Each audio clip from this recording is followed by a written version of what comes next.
Shh. None of that. Hi, everybody. Oh, I gotta get rid of this. The fundraiser's over. Well, ours is. There's other folks doing things for Heart Month, but Mara and I, we streamed a whole week and then some.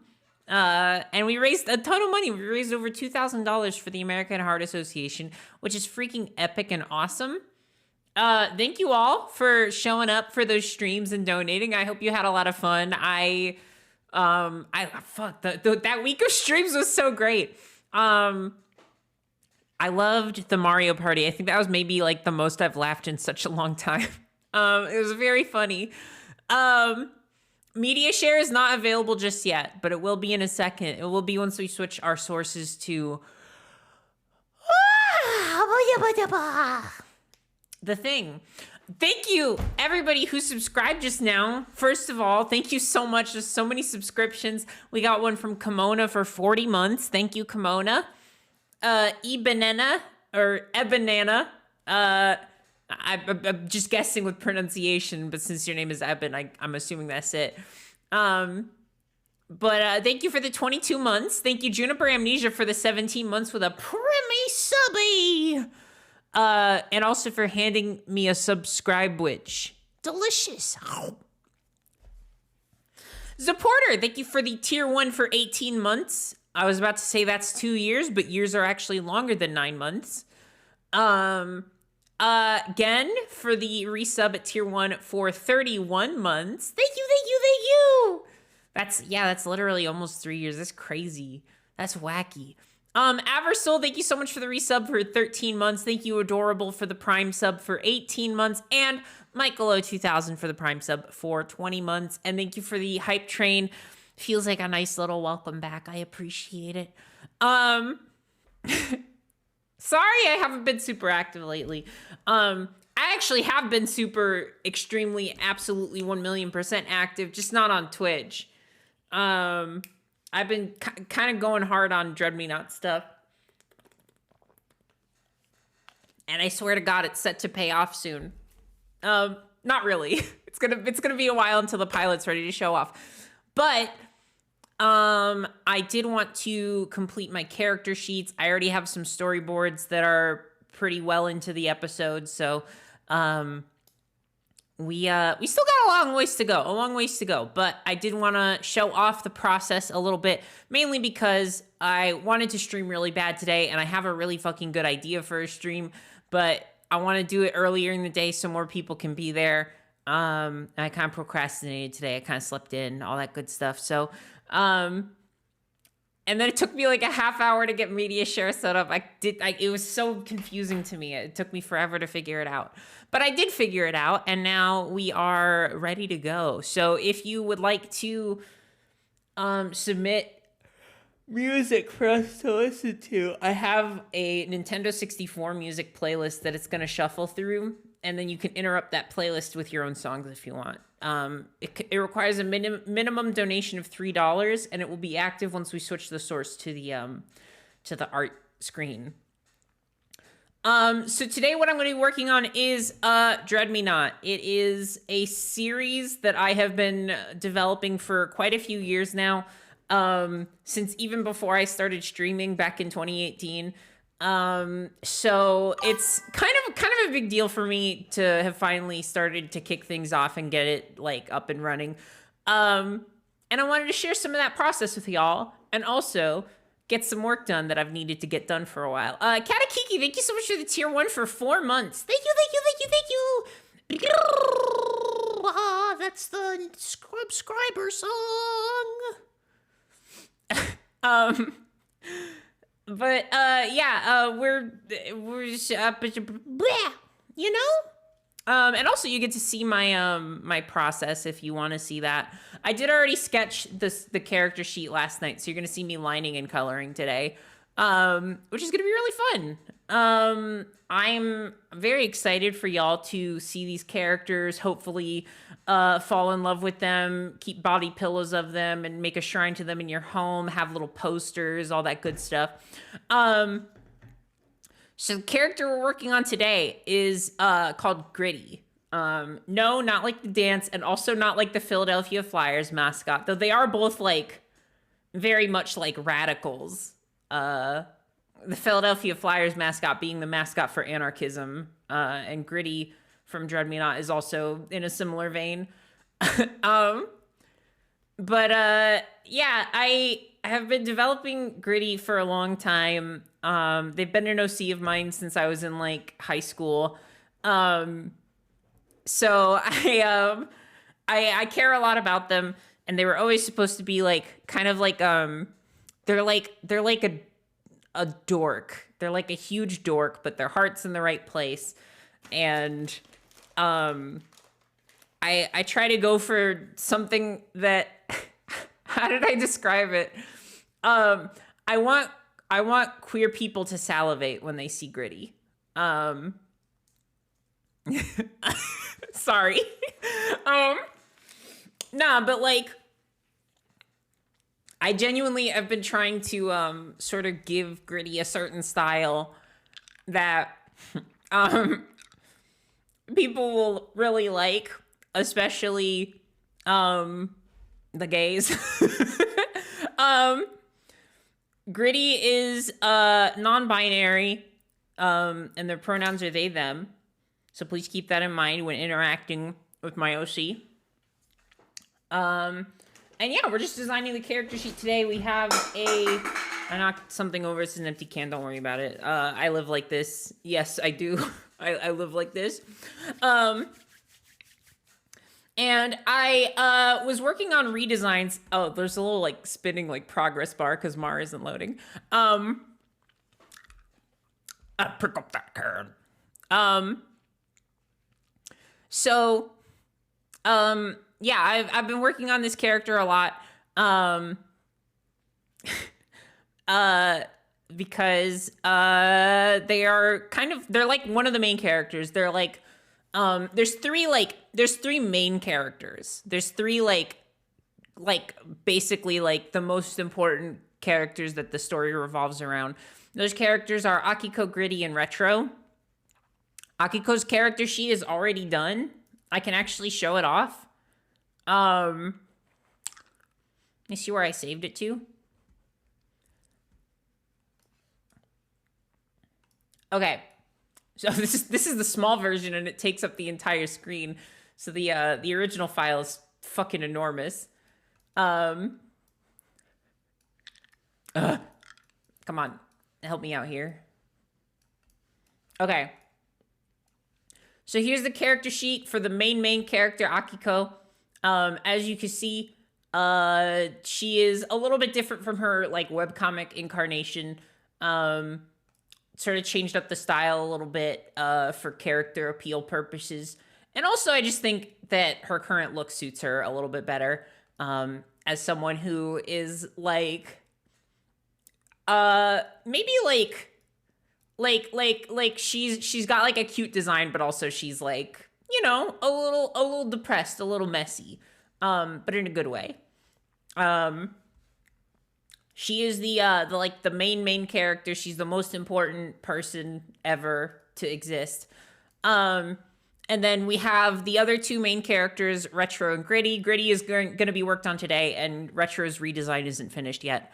I like her new design. Thank you. So I started redesigning Gritty with something similar in mind, in that like I want a design that fits them a little bit more closely to how they act as a character.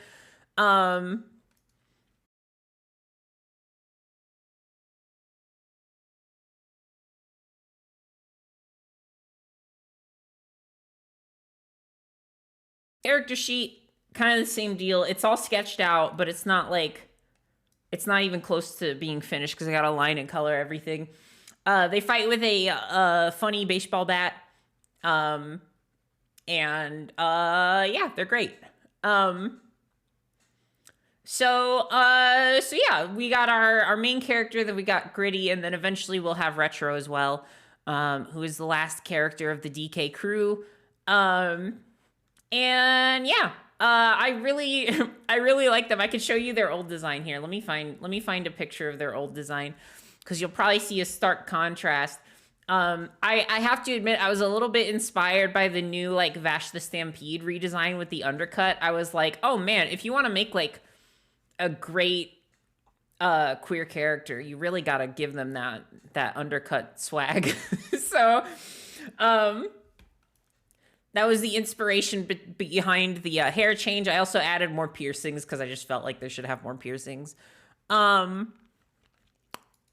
me find the original pictures. Alexa, thank you so much for the Prime sub for 41 months. The queers do love undercuts. They love undercuts so much, which I love also. I completely agree. By the way, we are currently 3 followers away from 16K, which is huge. So if you want to share my stream with a friend, we'll do some kind of celebration soon, which I'm super excited about doing. Let's see.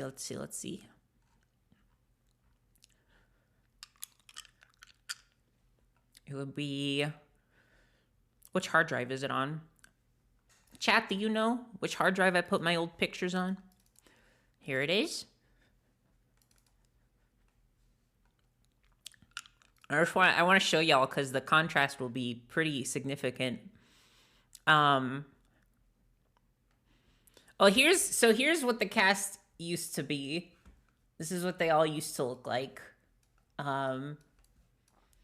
That is in order: Akiko, Gritty, and Retro. So Gritty is the one in the middle. They have like sort of longer hair on the pink side of their hair. So yeah, that's what Gritty used to look like. Of course, they're going through a little redesign. Hopefully looking a little bit gayer. For both my sake and for the gays. For me, Gritty has been an interesting character because in the early days of Dread Me Not, back when the comic was still coming out, they were the most thirsted after character out of any of them. And I really loved that. It was very validating. So I really wanted to harness that energy and do everything I can to make them even hotter. The gay dial is being cranked up. So yeah, we got more piercings. We got like full-on snake bites where they used to only have 1 piercing, which I don't even know why I only gave them 1 piercing. I feel like when people do those under the lip piercings, they usually have snake bites. But I also added some extra earrings along with the 2 eyebrow piercings that they already had. So yeah, that's our cast basically. Those are our freaks that we love and care about. And I'm gonna be working on finishing out this character sheet. Hopefully making it look all nice and good and legible for future reference. So we have this. I want to properly credit the person who made this character reference sheet. Hang on, because very, very good.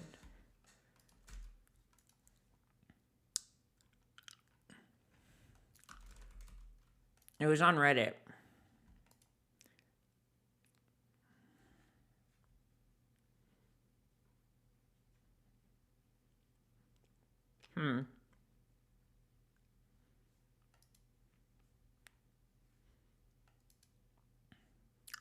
Is this it?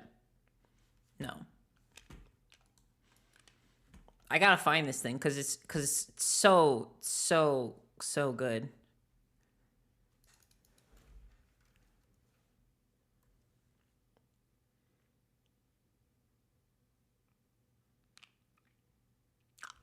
I'll have to dig through my my history later. Sorry, I don't know where it is.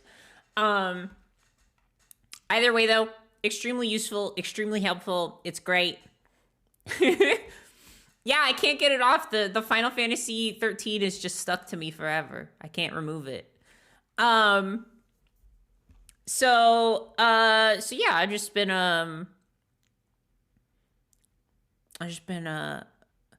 are they more of a firebrand now? What does firebrand mean? I have to look that up. Firebrand? Firebrand definition.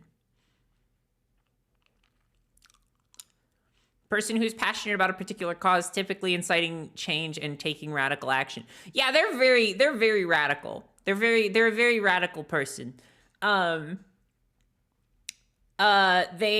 are, how do I put this?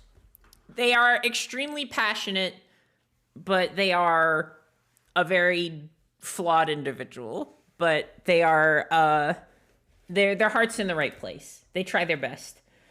I hesitate to give too much away because I just really like, I really like Gritty.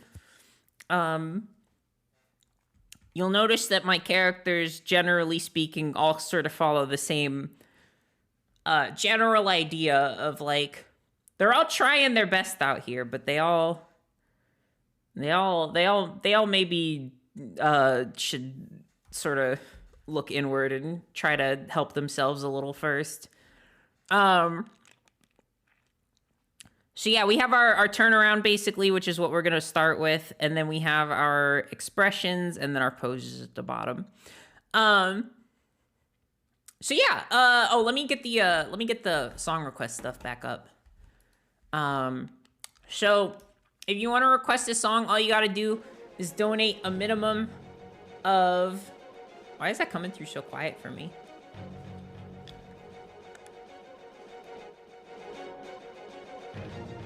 It's like so quiet. Oh, it's fine. I think it's close enough. I can turn it up on my end. Here we go. Is that a good volume for everybody? Can you still hear me legibly? So yeah, all it takes is a donation of what's it? At least $3, and then you can send in a song. I'm getting real nice and close. And turn that stabilization all the way up. Love that stabilizer. They sort of have like a hooded eye shape.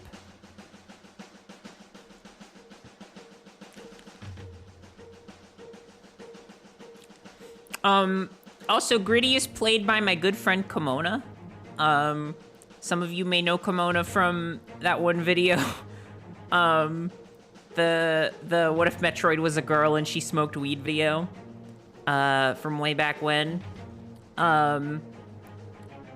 have been the voice actor for Gritty since, I shit you not, like 2019, which is around when we met. I had open auditions because I needed to do a little voiced thing for the music video I was making. And that voice thing didn't end up coming to fruition, due to some external circumstances. But ever since then, I was like, oh, I know who Gritty's voice actor is. Absolutely, it's Kimona, because Kimona is like obscenely talented. I remember hearing their audition and being like, oh my god, like everyone's submissions were good, but like this is like on a new level. And I love talking up Kimona because they're awesome. They're a Smash announcer, they're an anime voice actor, all that good stuff. I straight up might use a, yeah, I'll just use a, you know what? When in doubt, use a ruler. Nobody can stop you. And that's the best part.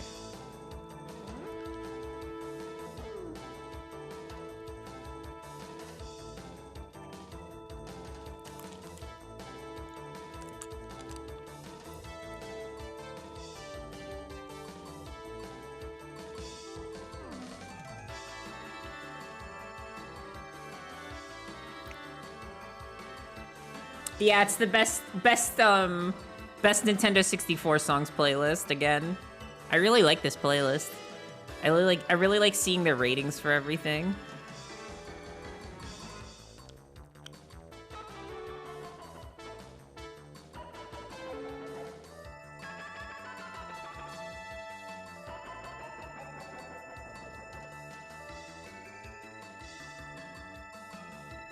That's it. That's what we're looking for. That's what the doctor ordered. I think I'm gonna do away with the choker. I feel like It was a decision I made last night to give them the choker, and I'm undoing the decision right now. I've decided against it.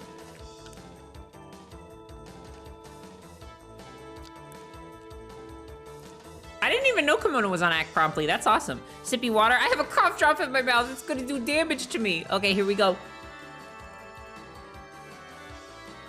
Oh! Oh! Ow!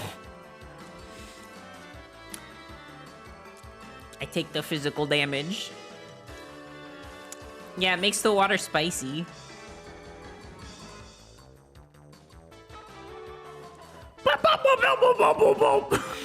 I love that. What the fuck? What the fuck synth is that? Ow! Hey, there it is. What if? What if?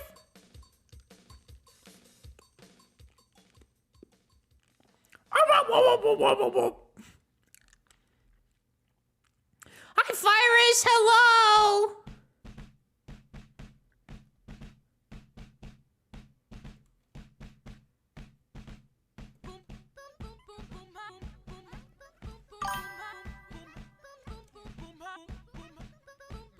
Ooh. What is this? Joywave tongues featuring cops like KOPPS. Interesting. I'm here for it.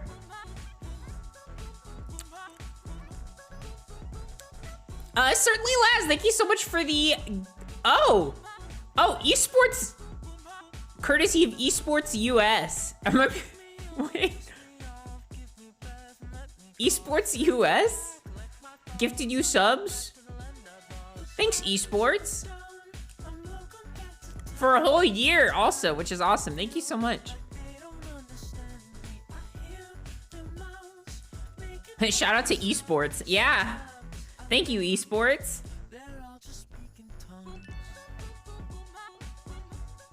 This is cool.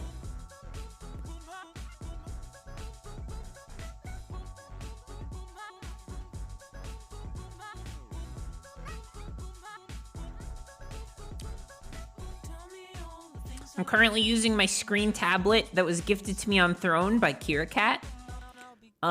Literally the best thing I own, like without a doubt. I cannot draw without a screen tablet anymore. It's like so nice. It's so ridiculously nice. So I'm very appreciative of that.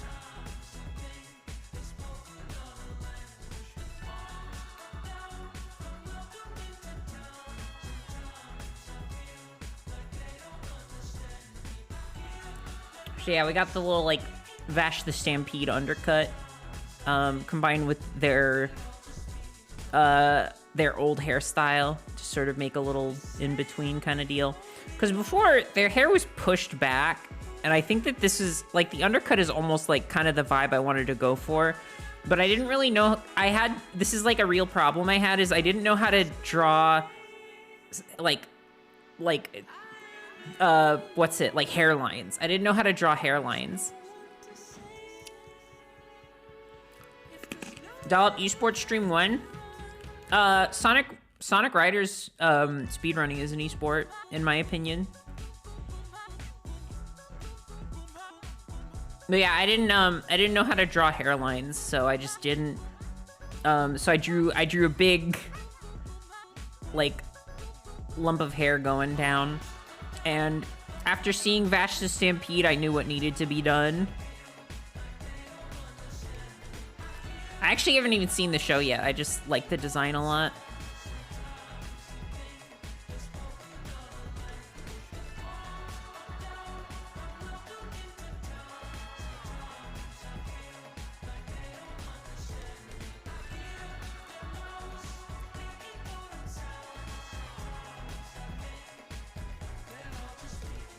New Vash the Stampede brings lesbian vibes to men. I can appreciate. Hell yes. I love that style, and as somebody who grew up with Trigun, I mean, I say grew up with Trigun, I didn't, like, watch it when it was coming out. Like, it was an old anime when I started watching it. But, I remember watching it in high school, and I really, really liked it. So I'm glad that it's finally getting the love and attention it deserves. The only thing is that, like, I seriously have a hard time getting past the fact that they removed Millie from the show. Like, Millie is, like, fucking wonderful. She's fantastic. She's, like, the only woman character I can think of that has proportions like that, where she's like, I don't know, she's like fucking 6'5", and she has a massive fucking gun under her dress, and it's awesome. She's so cool. And she's funny and silly, but they took her out for Stampede, which I think is really fucking stupid. And replaced her with a fucking, like, alcoholic detective, and I'm like, you didn't have to go and do that, you know? Like, here, let me show you Millie. Let me show you, this is what they took from you.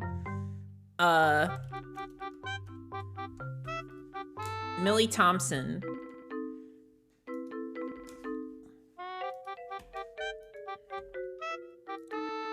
Literally one of the best characters ever. Oh, cool. Can I have one that isn't the fucking WebP file, please? But, like, yeah, like, she's, like, extremely tall, but she's, like, very cute and nice and sweet. You're also a WebP file. Come on, just work with me, please. I wish you could just, like, exclude WebP files. That would, like, make things so much easier.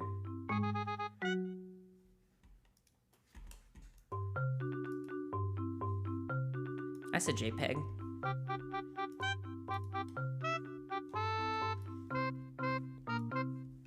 There. On the left. That's Millie. And she's the best. She's fantastic. And they took her out. They replaced her with a fucking alcoholic guy who's sad all the time. And I'm like, I just don't care. Sorry, I just don't.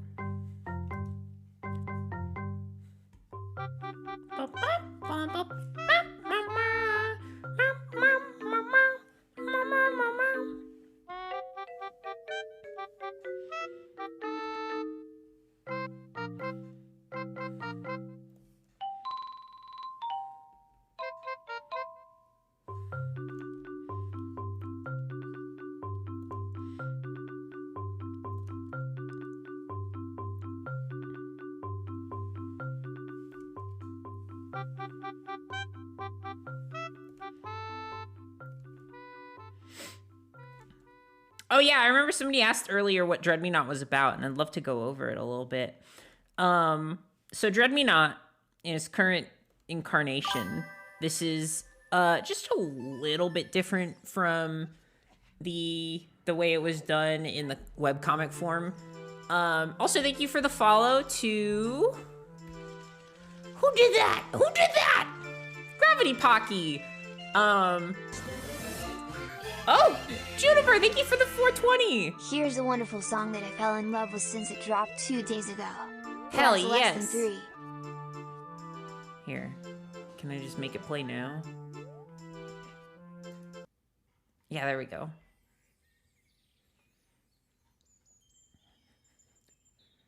Is this Earthbound? I'm gonna turn it up a little bit.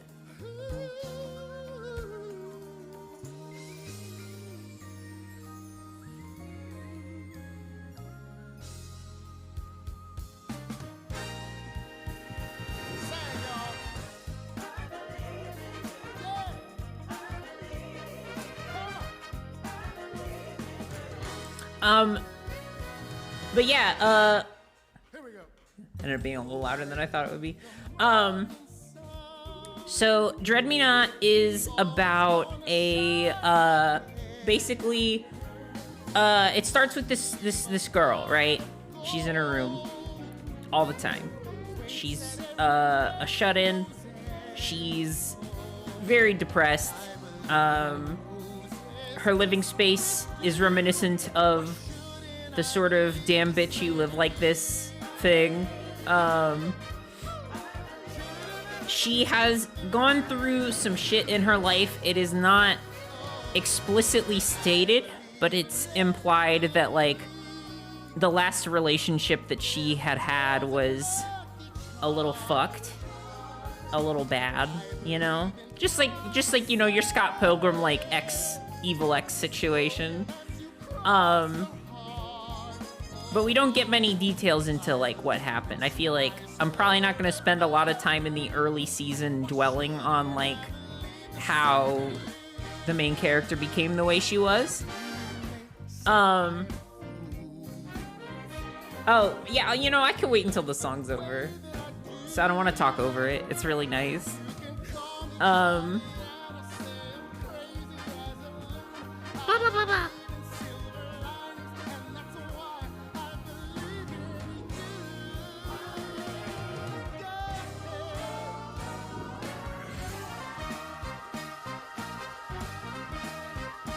Where can the webcomic be read? It is at dreadme.net. Because it's called Dread Me Not. Get it? Get it? Get it? Splatoon smile. Ooh, thank you so much!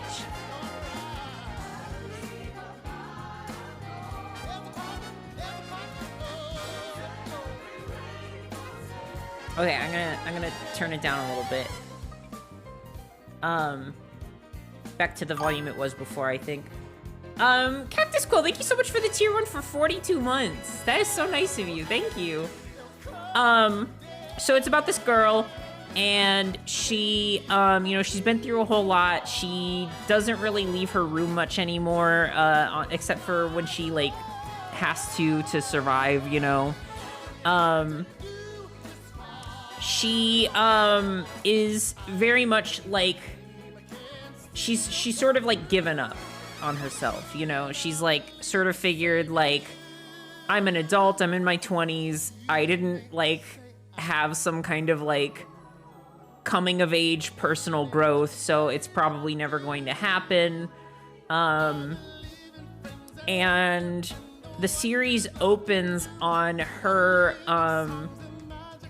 basically, shutting some friends out of her life, where basically, like, in order to get sort of like the human interaction that she needs, because, you know, everybody needs to talk to people and have people around, even if they are depressed, you know.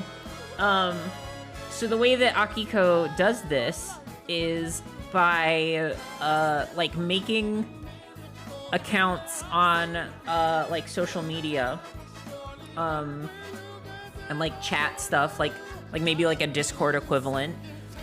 And then as soon as things get rocky in any way whatsoever, if there's any implication that like things aren't going smoothly, she simply deletes and makes a new account, to sort of evade the stress of personal interaction and the intricacies that can sort of like cause turbulent friendships and relationships. So instead of talking through those things, she basically is just like, okay, moving on to the next thing. She joins like new communities, new friends, and just starts over every time, which is decidedly not like super healthy. Ooh, Splatoon 3 Seaside. Ooh, this is cool. So that's sort of how she has, like, she's basically discovered a way that she can survive, and that is essentially by never forming any real attachments with anybody, because in her mind she just assumes that, like, you know, like, the longer you are friends with someone, the more chances there are for things to go wrong, you know? Like, if you cut things off right away, then, like, you never get to the point where things are awkward or uncomfortable. And you never risk losing people who are important to you, with the caveat that if no one's ever, like, close enough to you to be important to you, then you're not forming any, like, meaningful relationships. You don't have, like, ties with anybody. And also, she's, like, very purposefully ignoring the fact that like her ghosting people and like randomly dropping out of their lives is likely to hurt them just as much. You know, like she's not doing something that's completely neutral. She's doing something that negatively affects other people, but she doesn't see it that way exactly. She sort of looks at it as like, well, yeah, I'm just like, I'm sparing them from things getting worse. Very much like the idea that like, oh, like the more somebody knows me, the less likely we are to get along. When they find out I'm not like perfect, which is, you know, that's not how human relationships work, but like sometimes mental health does make it feel that way, but we sort of like take it to an extreme, you know, like, whereas like some people would just like ghost somebody. We're talking about like years of sitting there and making and deleting accounts to avoid any sort of complicated interaction. Preemptive defense, yeah, is a great word for it. So basically the series opens on her doing that, and then the audience sort of gets an idea of how long it's been going on when she like pulls out a notebook filled to the brim with passwords and email addresses and all this other stuff.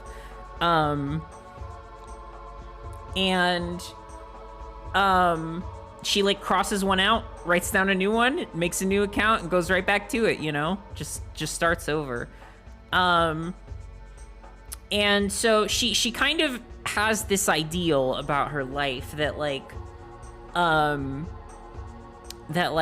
she doesn't need anything from anyone else and nobody needs anything from her, and this is an ideal way to live. Like I don't need anybody, they don't need me. I can just sit here, you know, play video games and it doesn't matter. Nobody's negatively affected, etc., etc.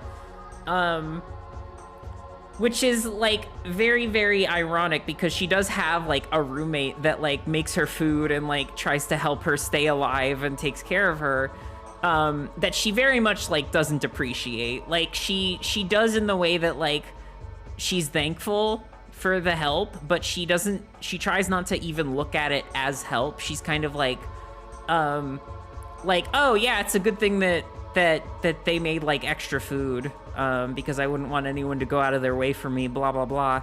But in reality, it's like, yeah, no, somebody is like working hard to keep you safe, even though you don't want it. Hope you enjoy. Thank you, Cherry Hedge.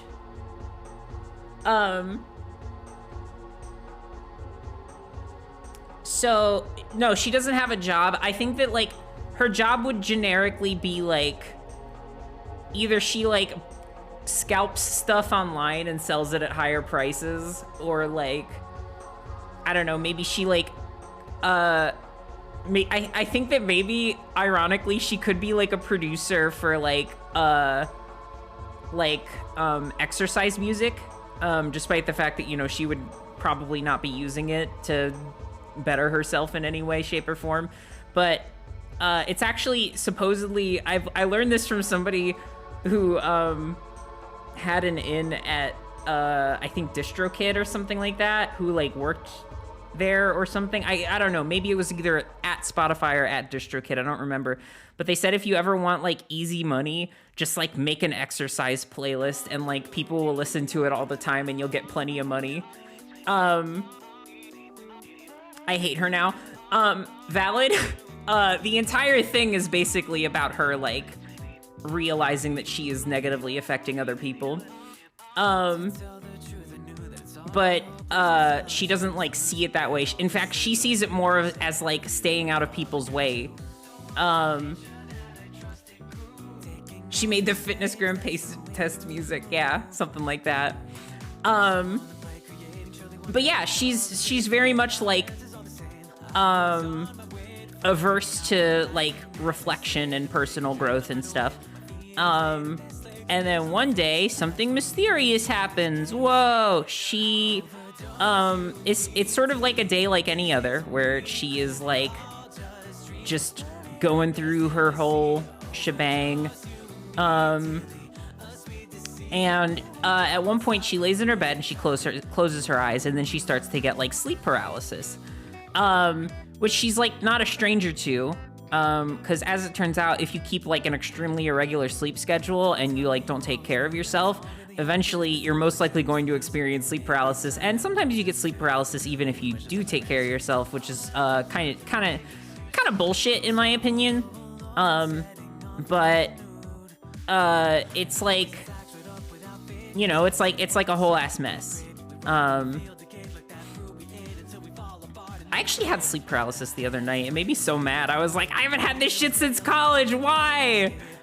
Why is this happening? Bullshit. During the sleep paralysis, she starts to hear like a strange voice. And the more she like tries to just like calm down, because you can actually like kind of like break yourself out of sleep paralysis.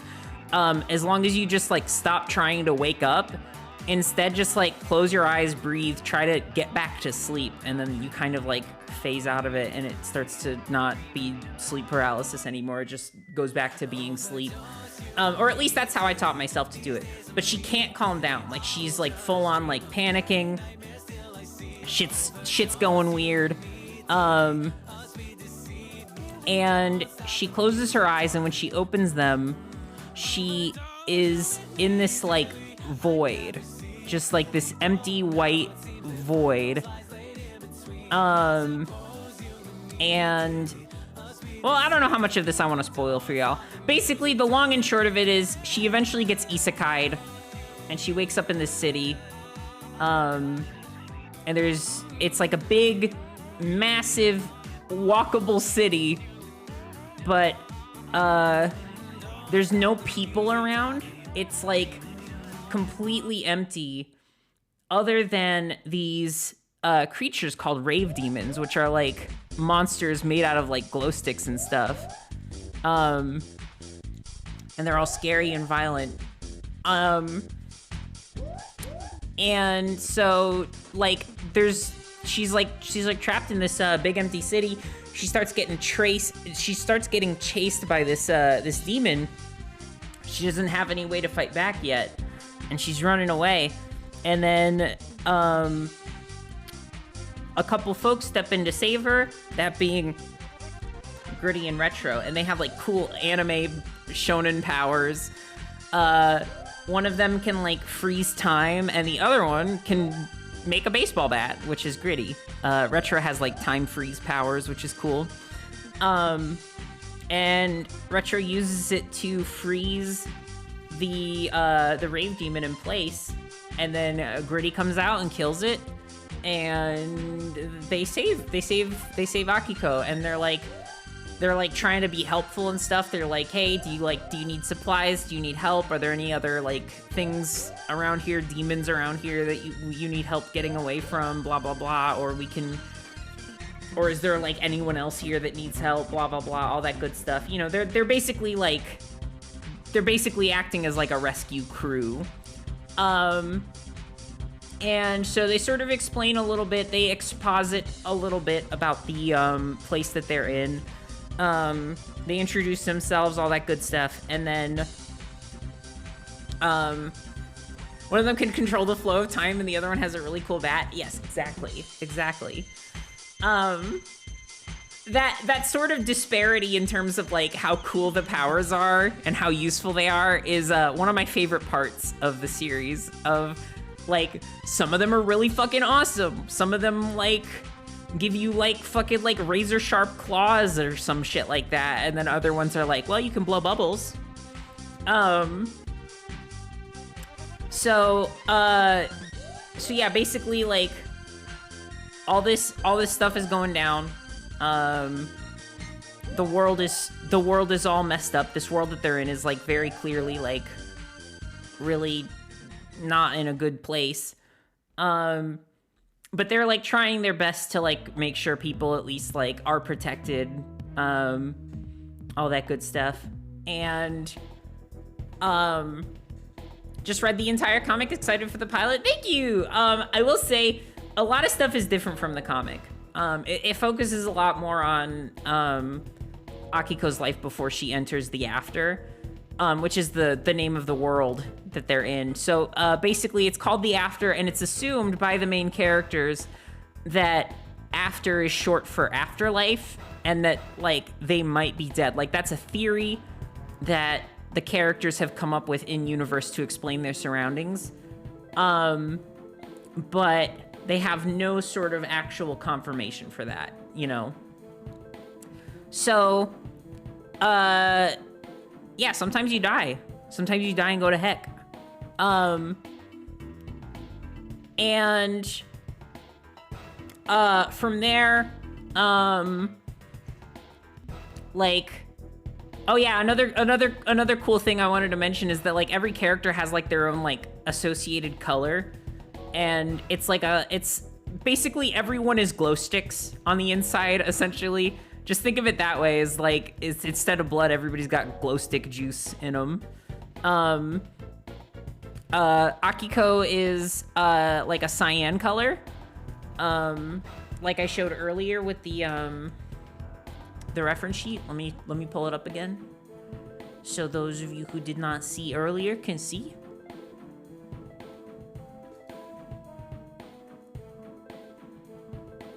Where's this reference sheet?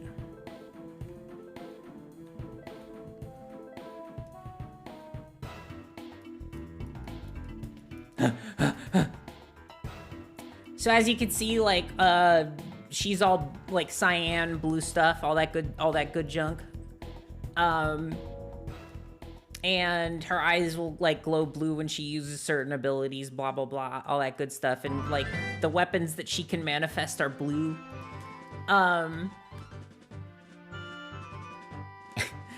That Tumblr post for her body is cracking like a glow stick. Yeah, exactly.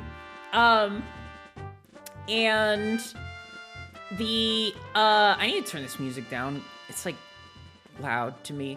So hers is red. No, it's cyan. But yeah, she is. Everybody has their own associated color. Gritty's is magenta, and Retro's is green. Woo! Wow. Wow. Thank you so much, Monument Island. Thank you so much for the donation, and wow to you too. Having a hard time. I need to simplify the shoes because I always draw shoes too detailed, and then it like becomes a problem later. So I'm trying to make them look like shoes, but not too much like shoes. That's close enough. I don't know. Fuck it. I'll add like a little material there. It'll look a little bit better when we add color. And Gritty has like the baggy jeans. They scrape the bottom of the ground. But yeah, what was I saying?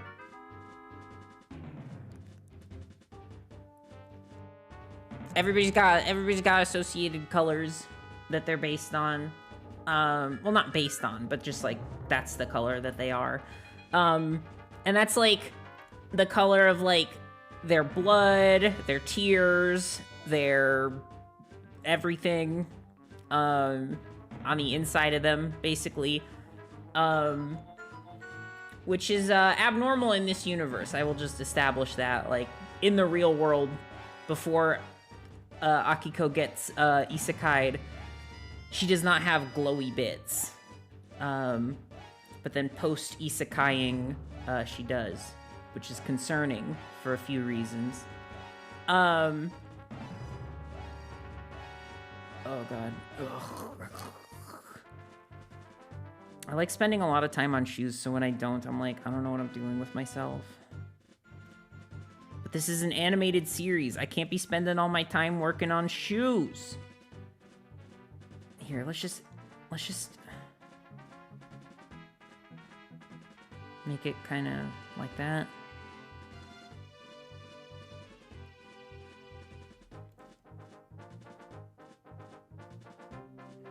That works. So yeah, it's like it's a whole thing. Very very upsetting and confusing, as you can imagine. But the interesting thing is that the rave demons also have associated colors. Whoa! But I'm just gonna go ahead and say right now that I'm not using the cliche where it's like, oh, the rave demons were actually people all along. I literally hate it when I literally hate it when anime does that. It's like, yeah, it was like kind of cool the first few times, but like we get it. The fucking secret ingredient is people. Like it's not interesting. You did that one already. So yeah, that's not the secret. Like when the Grimhound was people, okay, so here's the thing, is that I thought that all Grim would end up being people. When I first started watching Ruby, I was like, oh, they're gonna do the fucking twist where like the Grim are actually people. But if it's just like Salem is using specific people with special powers to create fucked up powerful Grim, I forgive it a little bit. As long as like Grim aren't completely just like made of people. Cannibal contrivances, exactly. Me when the secret ingredient is people, but I'm at McDonald's? Oh no. Oh no, I say go home. No more McDonald's today. But yeah, I don't know.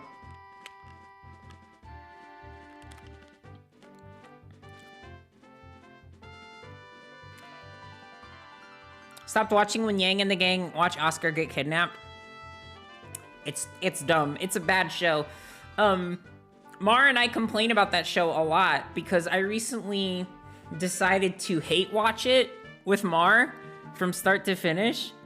And we have like, so here's the issue, is that we both like what the show is trying to do, but it fails so spectacularly at it so much. It's painful. It's like, I don't even know. It's like masochism to like watch it. It's just like awful.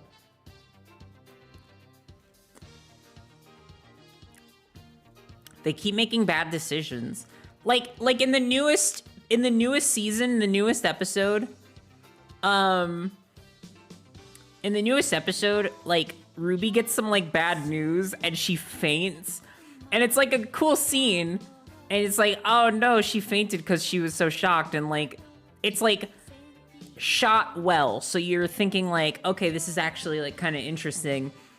And then when the new scene starts, you see a close-up on her face as she's laying on something. You can't really see what it is, but it looks beige, and so you think, at least this is what I thought. I was like, oh, like she's like leaning on Yang's lap or something like that. It's definitely like Yang's lap.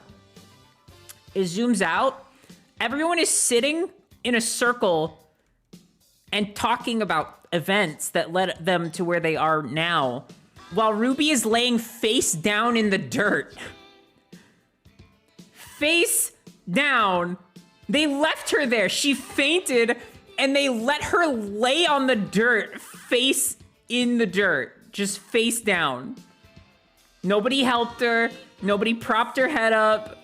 They just left her face on the ground. It's insane to me that that's a decision that somebody made. Because why would you not just like how much harder would it have been to like just put her on someone's lap instead?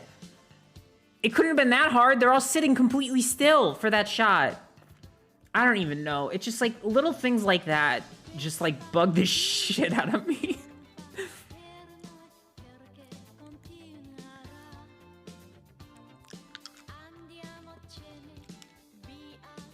Let her cook. Yeah. They did. They let her cook. Someone needs to stop Carrie Shawcross from cooking.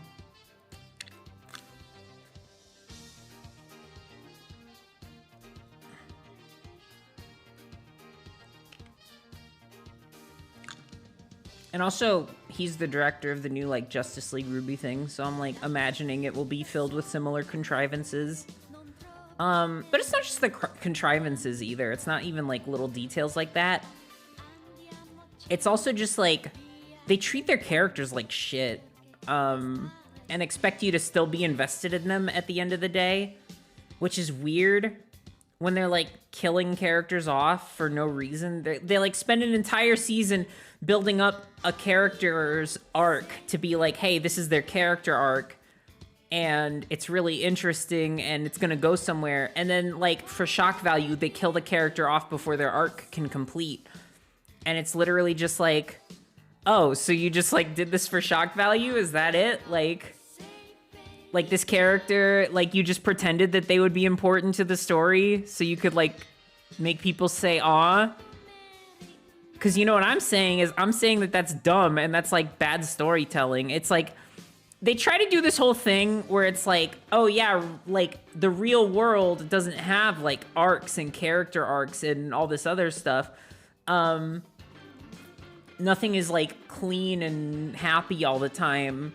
But it's also like, if you're telling a story and you're like pointing at a character and being like, this character is really important now, and then the next thing you do is like slow zoom on them getting murdered by somebody, it's like, come on, man. And they keep doing it too, is that they never stop. They like never like stop doing specifically that. Like, it's like, I straight up like don't trust them to like not kill any characters that I like, which makes it hard to get attached to anybody in the show. And also they keep giving fucking, my favorite character, Nora, is like a sponge for bad writing. They never stop. They never fucking stop like giving her just a little too much to deal with. Gamer Dude, thank you for the follow. It's like, it's weird because like she's just supposed to be like the funny character, like she's like comic relief. And every time they try to like add backstory for her, they make her so much worse.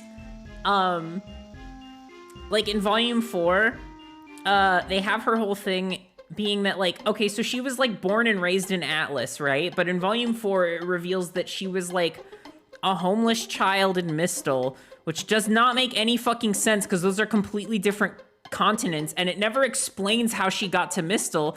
We just know that Nora is from Atlas, but for some reason when she was a child, she was in Mistel.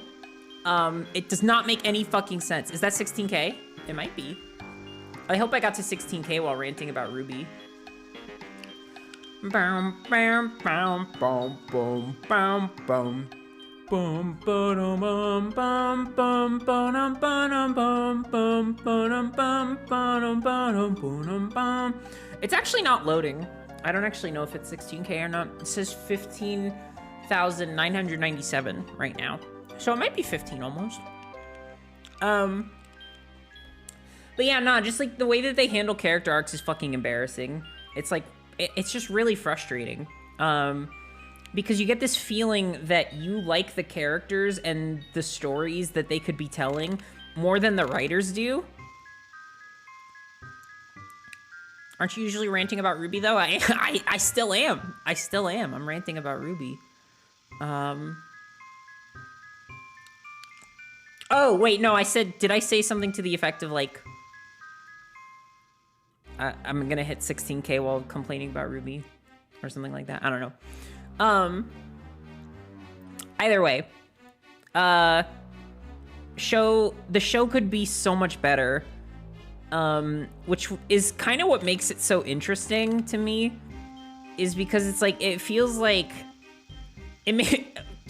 truth be told, there's a little bit of like Schadenfreude, is that what it's called? I don't know, Schadenfreude? I don't know. But where it's like you're watching it and it makes you feel like a better writer than you are, I think. Because like I've never written anything on the scale of Ruby. If I could, though, if I could write something on the scale of Ruby, you know what? It would be so much better. Like just seeing what they do with their fucking budget and their like amount of writing team and stuff, there's just so many little things where I'm like, all you have to do to be good is not that. And it like, I don't know, it's almost educational for me in a way, because I'm like, I'm planning my own like long form story project right now. And it's like, I feel like I've been given a guide on what not to do. Not to be rude, because there's a lot of talented writers on Ruby that like really like, you know, they put their whole everything into it and they did a good job. You know, there's it's like not all devoid of good things. But there's just so much shit in it. There's so much bullshit. It's like you have to wade through so much to get to the good bits. It's like when you get a salad and there's like not enough fucking chicken in it, so you're just like digging for chicken the entire time you're eating the salad. Just like, at least if I take this bite of salad, I want there to be at least a little bit of like chicken in it. But you need to like ration your fucking chicken pieces because you'll run out. And then there won't be any delicious chicken in your salad. Anyways, it makes me feel like I understand my own art and vision better, because it's like, it's just pretty bad. They do got a fucking kick-ass soundtrack though. And the new opening is just by, I believe that, Jeff Williams has stepped down as the series' main composer, and Casey was the one who made the new one. And oh my god, it's fucking excellent. The new opening is crazy. There's a whole bunch of different time signature changes in it, so it's really weird to listen to, but it's so cool. Like, listen to this. Look at it. I wanna show you what I'm talking about. I wanna show you what I'm talking about really quick. Can I cue a video? Oh, I can.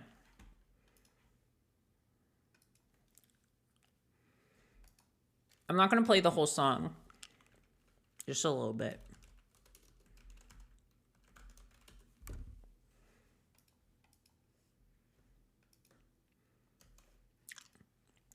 I'm gonna show you, there's so many key changes in this song though, it's insane. Or not key changes, time signature changes.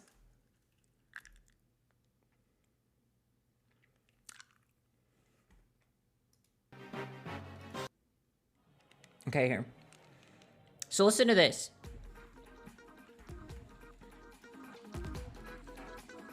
One, two, three, four. 1, 2, 3, 4. Or no, it's not even 4/4 right now. It's like a different time signature. Then it changes to 4/4. We're done. 2, 3. 1, 2, 3, 4. 1, 2, 3, 4. So that's what you have right here. It's 1, 2, 3, 4. It's 4/4 time signature, which is like pretty average, pretty standard for a song. 1, 2, 3, 4. And now you get this. I don't even know what this time signature is, but it's sick.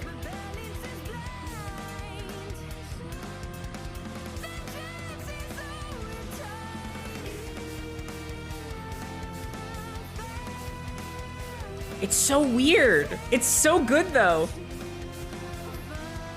Where it's like you get the music, right? And it's like it starts off with a weird time signature. Then they go into 4/4, which is like the standardest of standards, like as close to a standard time signature as you can possibly get, where it's just the time signature is 1, 2, 3, 4, 1, 2, 3, 4, 1, 2, 3, 4. And then it's 5/4. Yeah, so it's fucking weird as fuck. It's like but up. Like, what the fuck? Like, how do you just like pull that out? It's crazy. It's so cool. It's so fucking cool. So yeah, I really like it. I pressed play on it again. It's not playing. Oh well. Skip.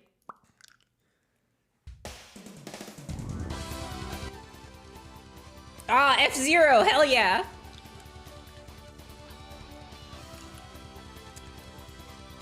Time signature fuckery is my favorite shit in music. Hell yeah. But yeah, it's just cool. They keep changing time signatures throughout the song, and it's like really interesting. I legit think it's like the best opening since Volume 3, which is the one where it's like, maybe it's red like roses, maybe it's a pool of blood. Which is what Mar and I just quote that to each other all the time now. Like, we'll just be in a call, and then he'll go like, maybe it's red like roses, and then I'll go, Maybe it's a pool of blood. It's good shit.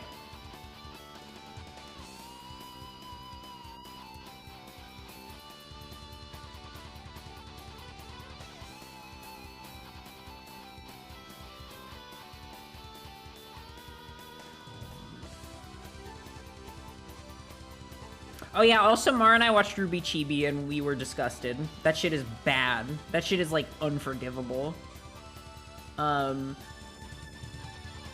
Just like unfunny, kind of uncomfortable. A lot of inflation jokes. Which, yeah, gross. I don't even know. I don't even know what to say. It's just bad. Just awful. Just a big mistake all around.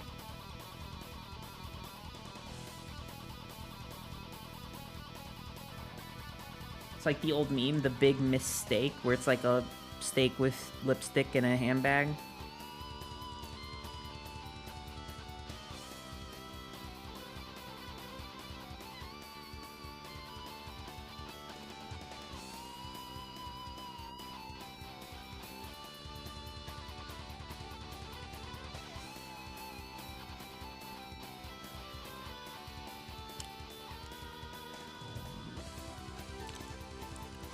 I like Ruby Chibi. You're valid. I don't. I mean, like, seriously, like, yeah, you can like whatever you want. I don't care. But it is, like, maybe one of my least favorite Ruby things I've ever seen. And I watched Ice Queendom. And that shit was also, like, oh my god, way to spend your fucking animation budget on the first 3 episodes. And even then, those didn't even look that good. I think they maybe just didn't have a very big budget at all. Which isn't a crime, but like, you can utilize a small budget better than that.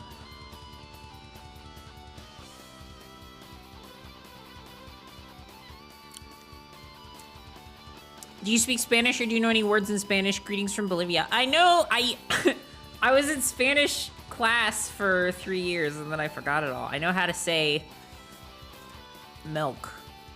La leche is milk. Also, ¿Dónde está? I know that one. I know phrases. That's it. I know phrases. Nothing substantial though. I'm sorry.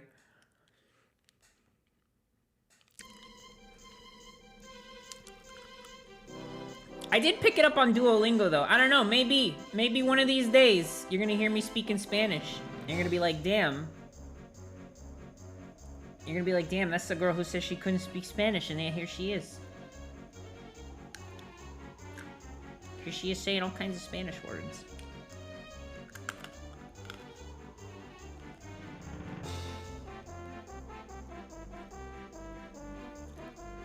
What are we doing here?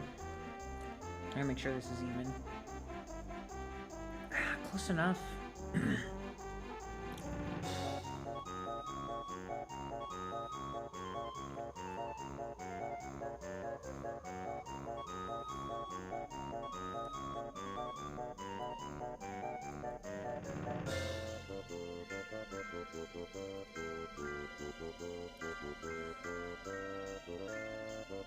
It was animated by one person. God damn it, Rooster Teeth! You gotta fucking stop with this shit. That's like a fucking like it's like a violation of the Geneva Conventions. You can't do that to a person. Christ alive! That makes me so mad. That makes me actually so angry. Why? What is the matter with you?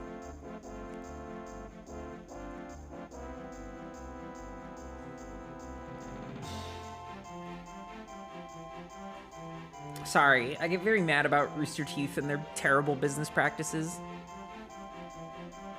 They're controversial labor forces, I should say.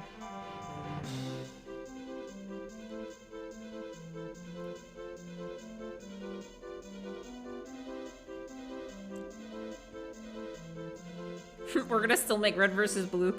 I like that bit in the H-Bomber guy video where he's like, why haven't they stopped yet? Can you conceive of 17 years worth of ideas for red versus blue? Is also what he says, which I think is really funny. Because they obviously didn't have 17 years worth of ideas for that fucking show.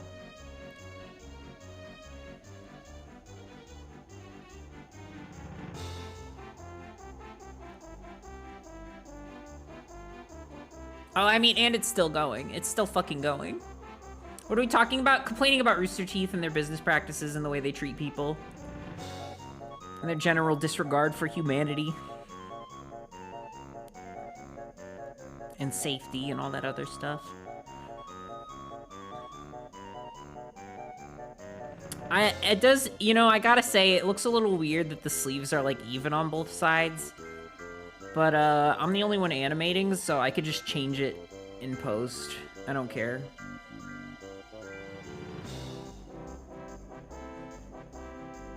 And if anyone else ever needs to animate Dread Me Not stuff off of this reference, they'll get the idea. I am not a professional. I mean, I am in that I make money off of what I do, but as far as animation staffing, I am the only animator on this project, and that's probably going to stay that way until this project starts bringing in money. So I could do whatever I want. I think that when this project starts bringing in money, I can redo these. I can redo these for other people, but right now they're just for me. And anyone who wants to draw my characters, which is something that you can do at any point. You're allowed.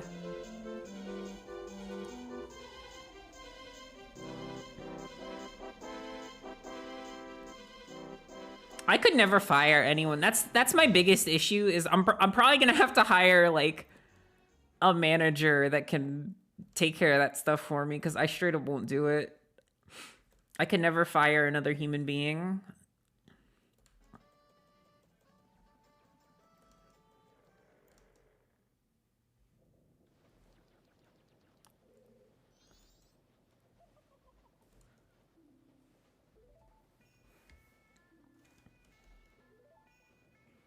Why is music so fucking quiet? It's like the quietest fucking...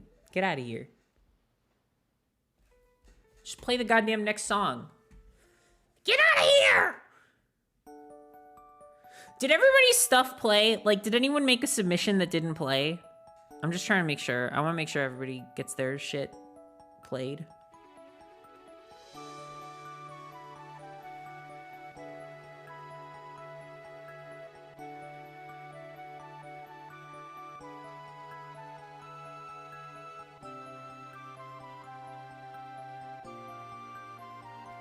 Everything has been played? Okay, good. Just making sure.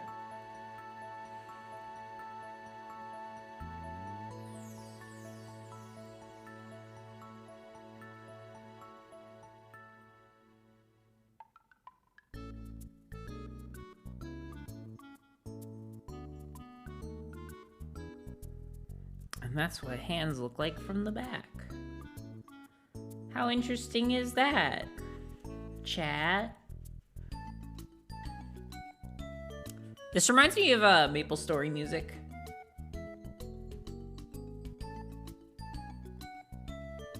I love Maple Story.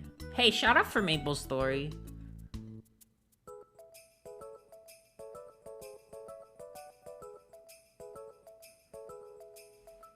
This shit sounds like Cocomelon.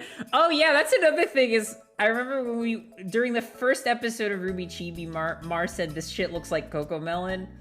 And I've never stopped thinking about it. I've never stopped thinking about it. That was the funniest thing anyone's ever said. And it's fucking true. It looks fucking like 1-to-1. It looks like Cocomelon. That shit is rancid. This is what pant pockets look like.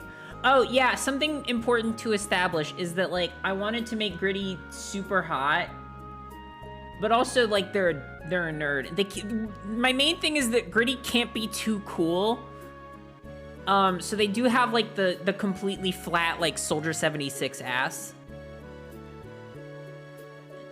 Like you remember that one comic where they have like Soldier 76 running and like his ass is just like flat as a piece of cardboard? That's where Gritty's at, ass-wise.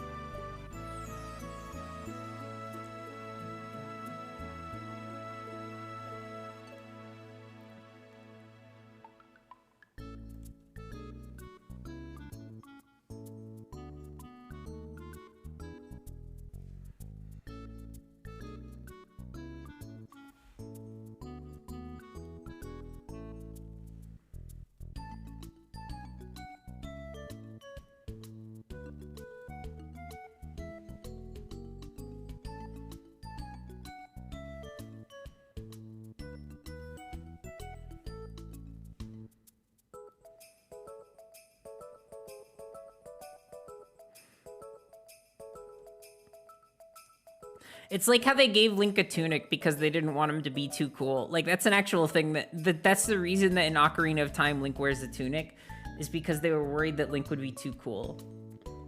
So that's kind of what I'm doing here, is I don't want Gritty to be too cool, so they have, like, a completely flat ass.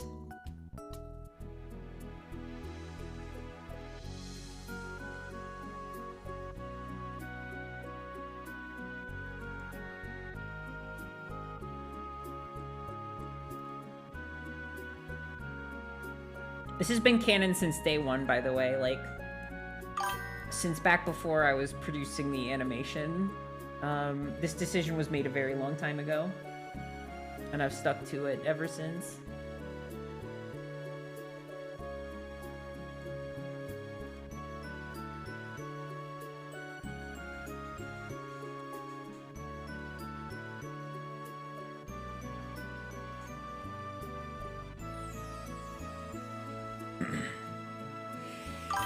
And there we freaking heckin' goddamn go. $3 dues in a song. Enjoy. Thank you for the $1 dues. Also, Perp, thank you so much for the 21 months. Bailiff flattened that man's ass. Their pronouns are they, them, by the way. Gritty is they, them pronouns. They can't be too cool, like I said. Not that they, them pronouns aren't cool. I was reading the Hank Hill ass thing, and that's why I said, they can't be too cool. I think that they, them pronouns are very cool. Very epic, very PogChamp. Hey, anyone who uses they, them pronouns in chat, I think your pronouns are PogChamp. Flatten that nerd's ass. There you go.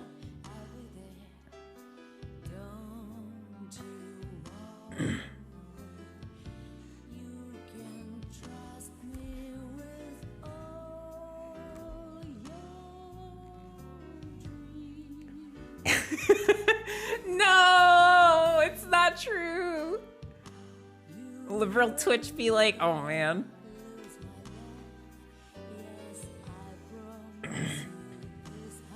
What is this? What is this? This is pretty. Clockwork Night, a lullaby. I like it. I like it. I like it.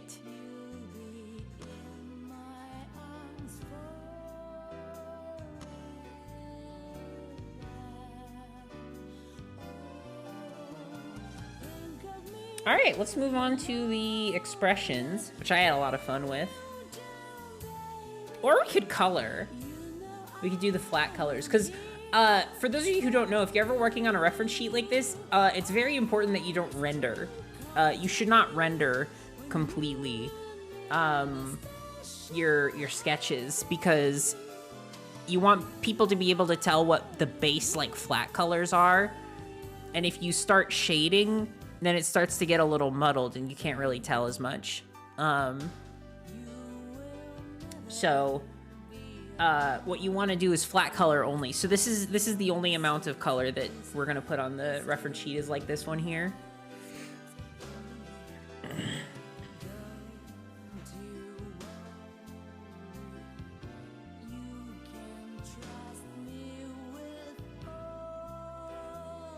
gonna zoom in.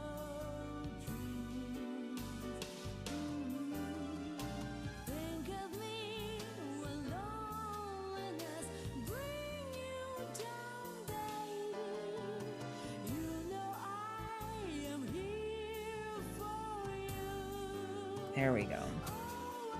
That's what we're looking for.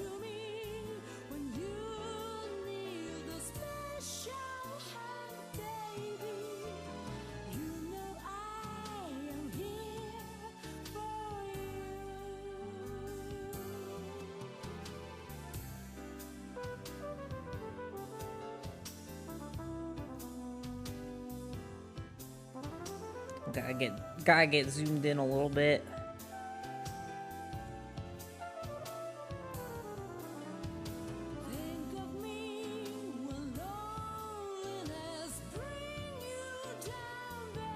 This is pretty.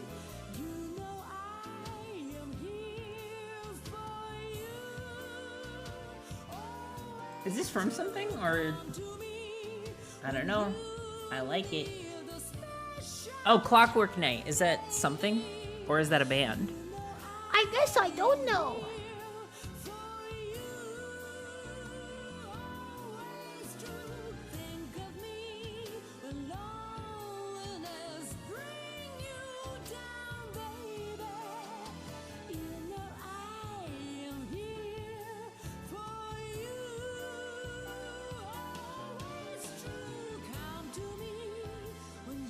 I also like giving Gritty the like vertical eyes, like the very like thin vertical like snake eyes almost. Clockwork Knight for the Sega Saturn. Oh yeah, wait, I know what that is. I know what that is, because he fights with a key like Sora. And people always used to joke. They used to be like, haha, this is Kingdom Hearts, and I would say, no, it's not. No, it's not.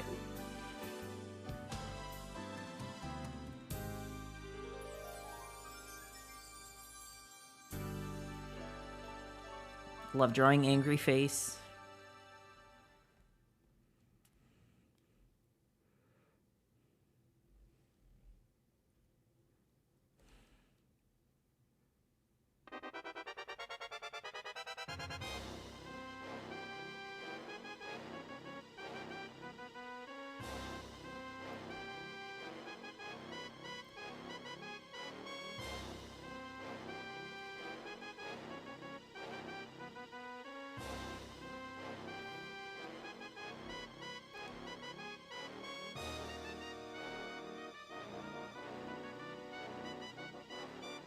Oh yeah, they also have the, like, shark teeth. Much like me. And it's an essential part of their character. A little more detail on that.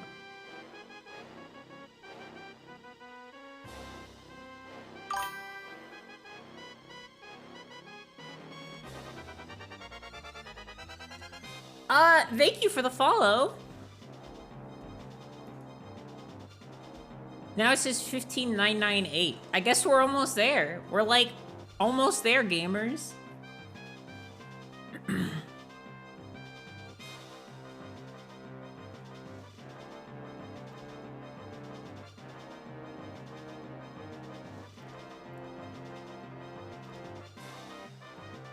Their nose sticks out a little bit more like that. Yeah, there we go.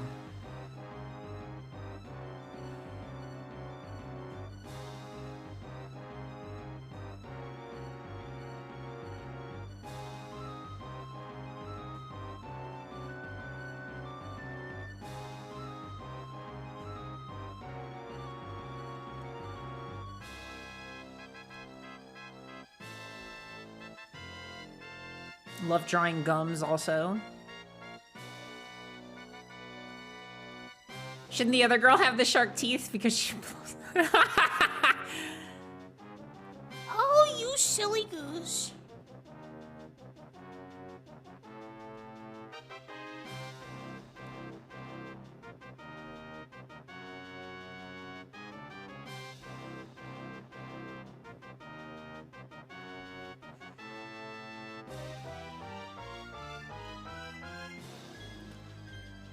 Here's the thing, is that at any point, a character hello?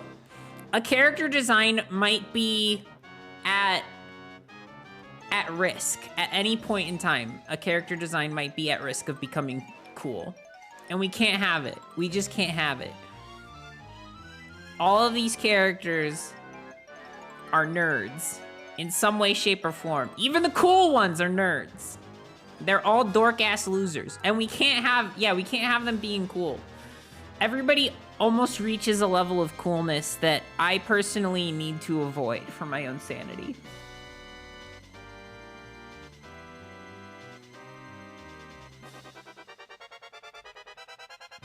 They're all like approaching coolness, but they're not quite there.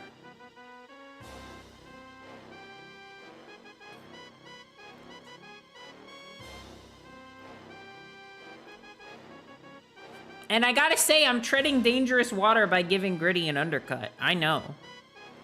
I know I am. But if Vash the Stampede can have an undercut and still be a huge dork ass, then Gritty can do it too.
We need characters who we can believe get ratioed often. Yes, exactly.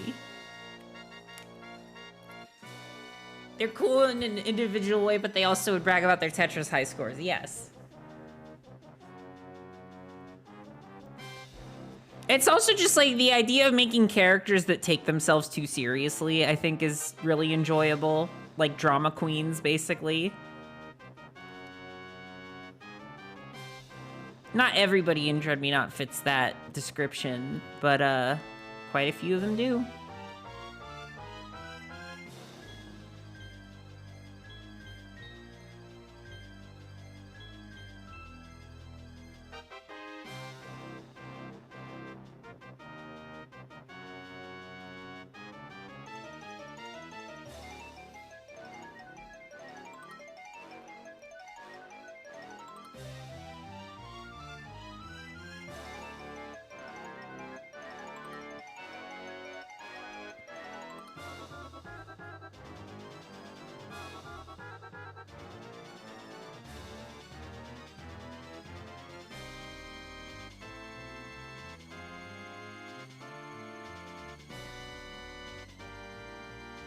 Yeah. Yeah. Literally that, like the whole like the darkness wells within me. Like I don't think anybody in Dread Me Not would maybe like say those lines specifically, but like goddamn, they're thinking them to themselves like all the time. We're talking nerd ass nerds.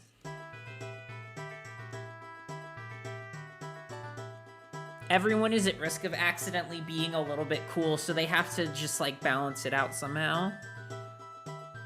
We have to keep their characters consistent in that they're all, I don't know, they're all kind of losers, but in like a cool way. In a fun way. In a fun and flirty way. This is looking really good, I think. Even though this is like drawn off of a rough sketch.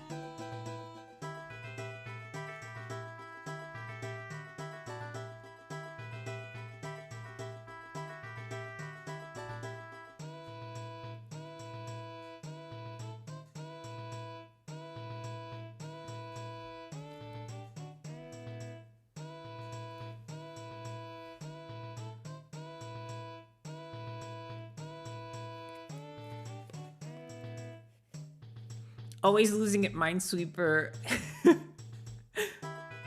Or what's that? Noughts and crosses? I don't know if I know that one. Who Among Us isn't a bit of a fail cringe baby, but in a fun way? Yeah, that's what I'm talking about. Honestly, if people relate to these characters even a little bit, then like, I'll be fucking stoked.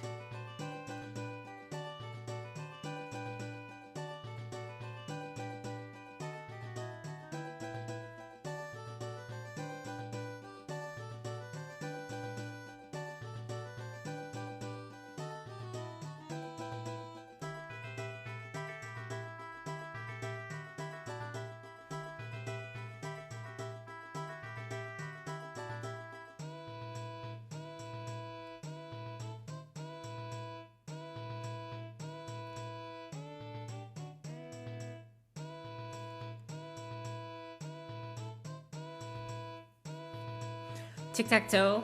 Oh, okay, I got it. I understand everything now. Bee bee bee bee bee.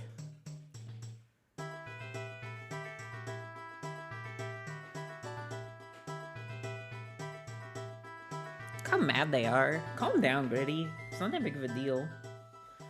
And then we do something silly because we don't want to worry about coloring in. Is we take the pen tool, we grab the tippy top of it, grab this, and do this. I could do this.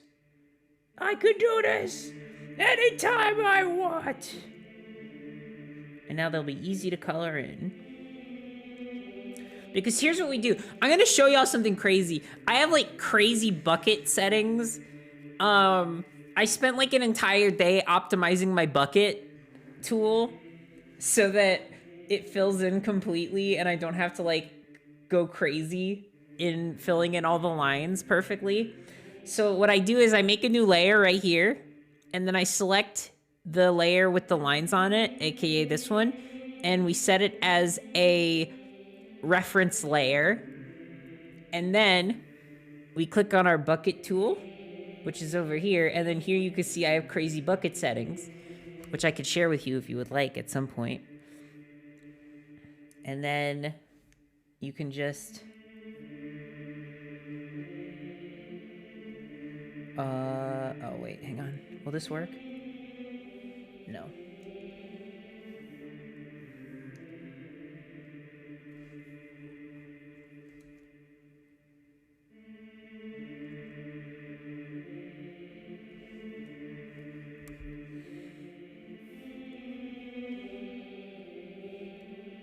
And it doesn't leave any like blank spaces at the corners. Sometimes there's like teeny tiny ones, but look, usually not. Usually it just like fills in the corners like perfectly. Someday I could share my bucket secrets with you. I don't know if today's the day, but one day. And it all goes into its own layer underneath the top layer. We can even make a new layer for the skin and set 12 as a reference layer once again. I need to turn down the close gap setting so it'll fill in the whole thing. There we go.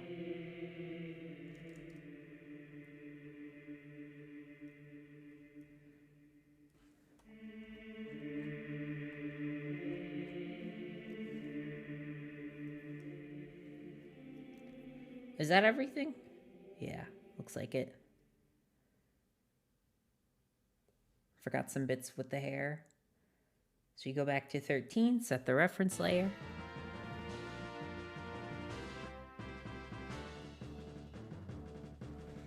And then sometimes, you know, there's some things that can't be helped, like this bit right here. You gotta color that in manually. Oh. But yeah, generally no open pixels. Like I said, not always, but it works pretty dang good. Definitely beats like sitting and coloring and everything, or like using the select tool and then the bucket, which I hate doing more than anything on this planet. And yeah, you can basically just do this with all your layers.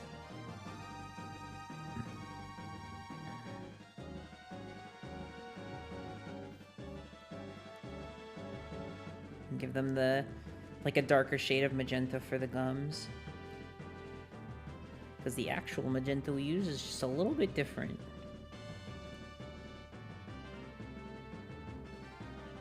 Seeing how far the Dreadbeat characters have come so far and seeing their designs develop over time is such a delight. Thank you, Hazel!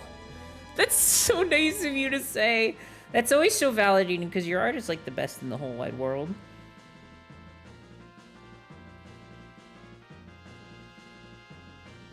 Just saying.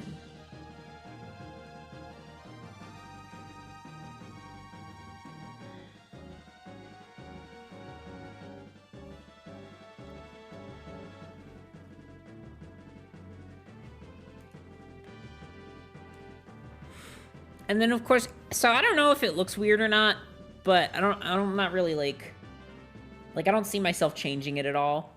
But I tend to leave the, hello?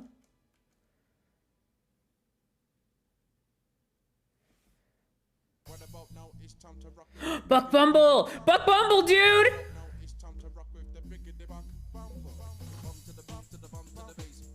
Buck Bumble. Boom ba da bump da bump da bass. Boom ba da buck bumble.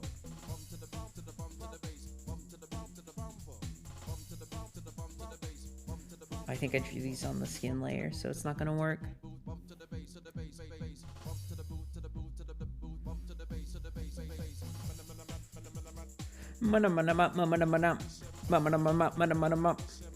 What the fuck? Oh, I'm on the wrong layer. I've been called a silly goose.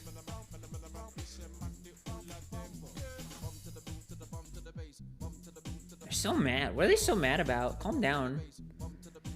See, you're a dork-ass loser getting all pissed off about nothing. Calm down, Gritty. Nothing even happened.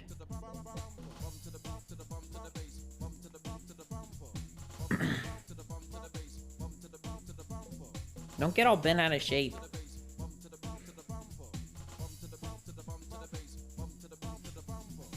I think that's a good one. That's a solid Gritty. What if we should probably just color in these lines now at this point?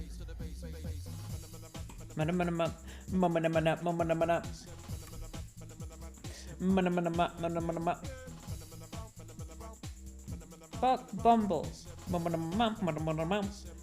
Buck Bumble.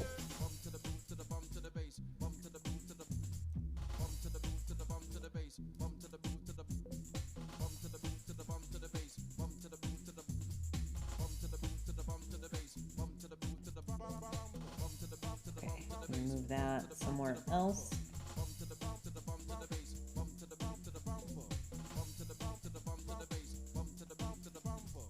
All the colors can basically go on the same layer because they're flat colors and I don't really need to change any of them. Hooray!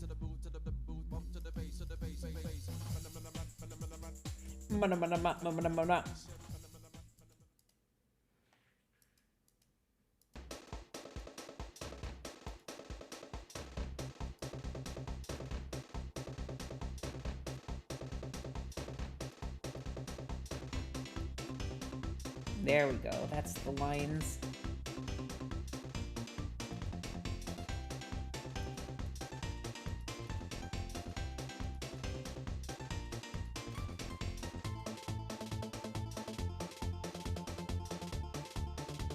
I'm condensing, chat.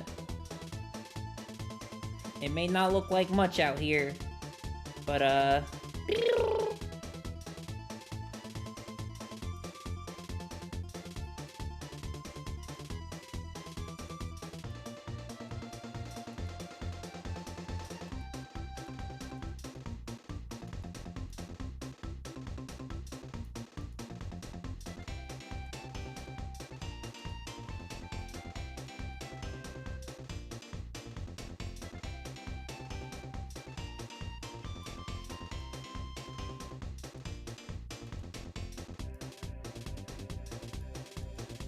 perfect.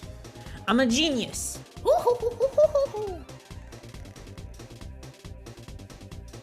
Diddy Kong's Diddy song.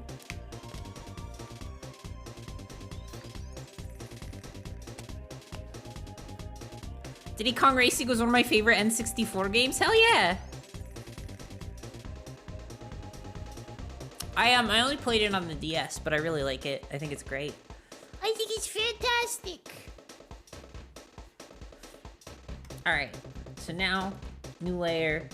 You know what, I'll share my bucket settings with you in case you want to copy them because they are extremely useful. I probably can't explain it super good, so you'll just have to bear with me.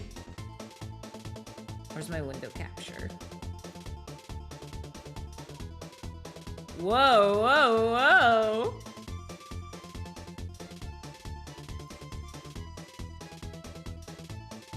What the fuck is happening? Why can't I resize this window normally?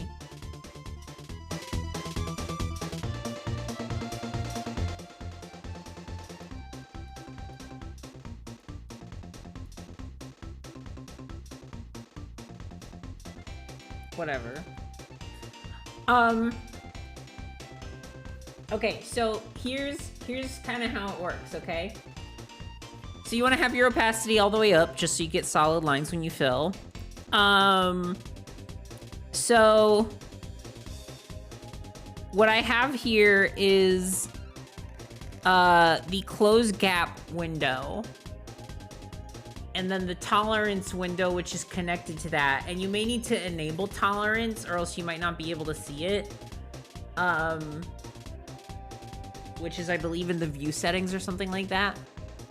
And the close gap is like, if you draw lines, even if there's like pixels between the lines, if the gap is small enough, it'll just fill it in anyways.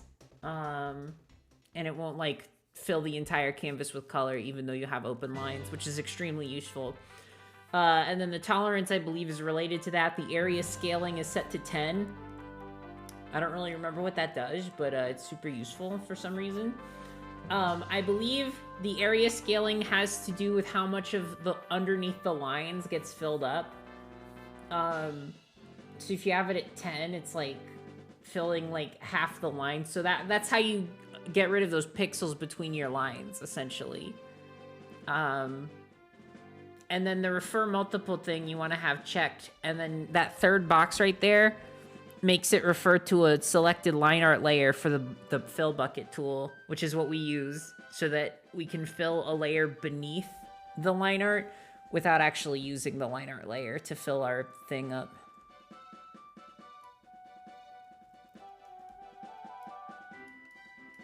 I don't know why everything's scaling so weird.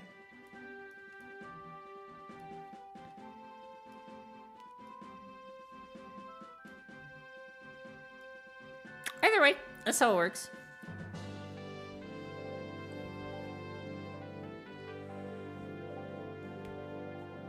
So we just made a new layer that will be referencing layer 9.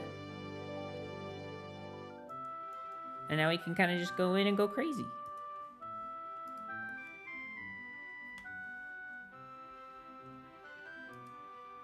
Same eye color as the hair color. Don't ask me why. Noodles are the best, no doubt, can't deny. Taste better than water, but don't ask me why.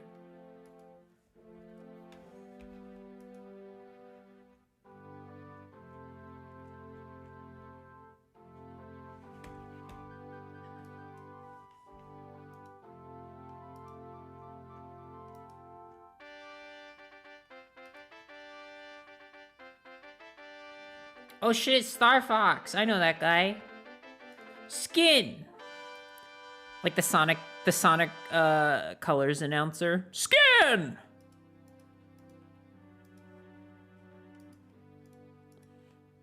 The Sonic Colors announcer when he gets turned into a real boy. Skin!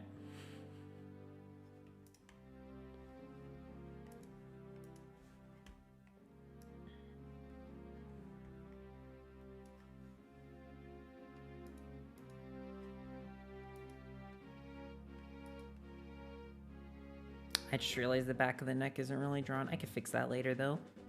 I got shit to do. Can't waste time.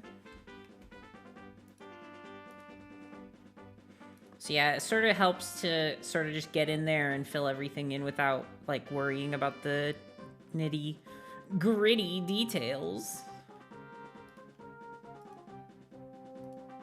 Get it? And just sort of go in and fill everything in nice and easy.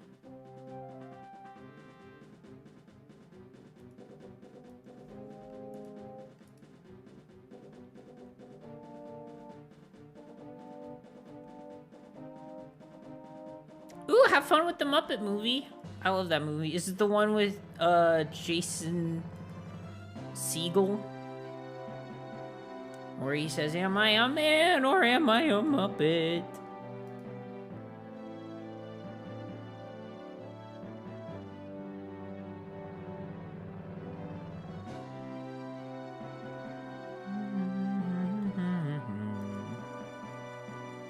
The original one, the first one? Awesome! I don't remember what happens in that one.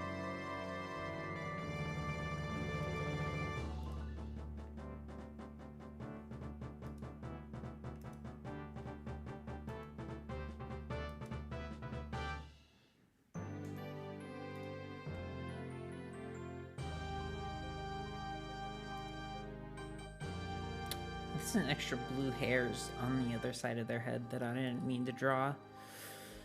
So I gotta fix that too, but that's fine. Sometimes you gotta fix stuff and it's not a problem. I'm not mad, I'm not upset.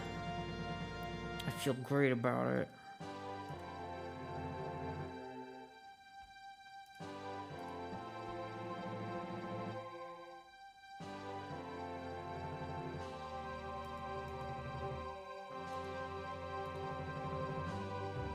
What color are their pants again? The color is 1, 2, 3, 4, 5, 6. So whatever that hex code leads to. Can I type in a manual hex code?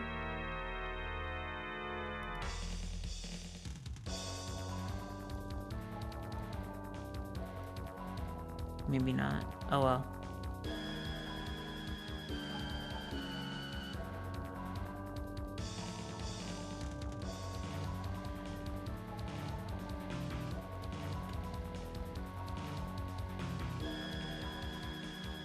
No! No, I clicked out of the fucking line! Ugh. Now I gotta wait 8 minutes for it to fill in the entire canvas.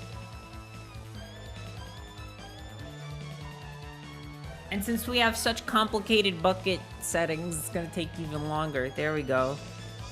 And now we Control Z. They're like a midnight blue.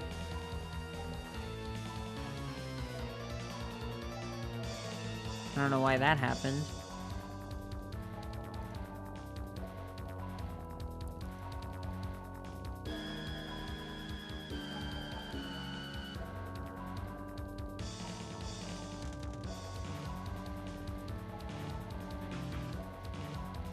We kind of want to go for a color that maybe matches another part of them.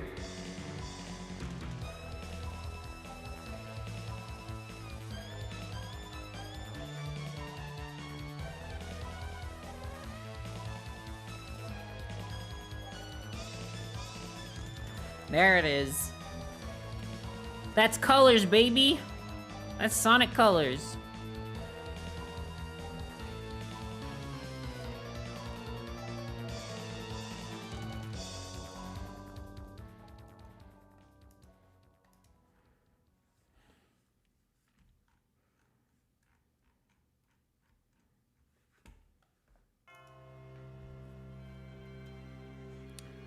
Okay.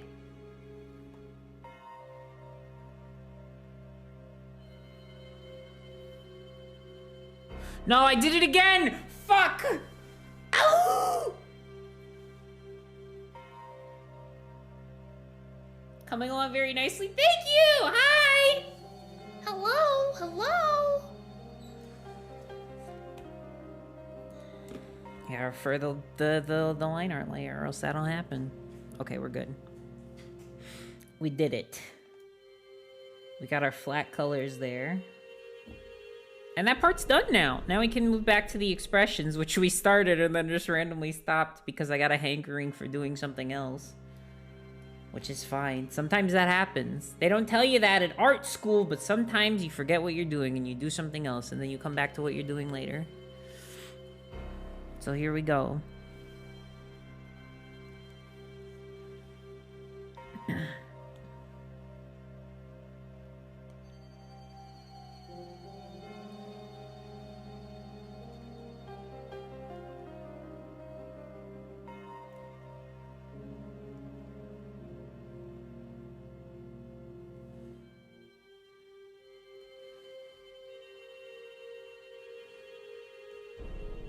I like to put that little divot to sort of give it the like hooded eye look.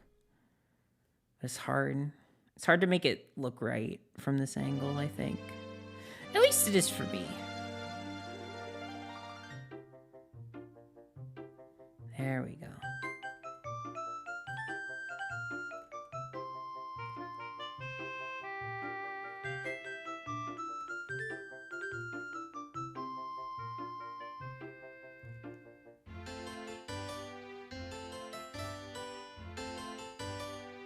Ba-dum-bum-ba-dum-bum. Ba-dum-bum-ba-dum. Ba-dum-bum-ba-dum-bum. Chat, if you'd like to share music, you can do so with the mediashare thing. You can tip. You could tip, and if you tip, you can send in music with a minimum of a $3 donation.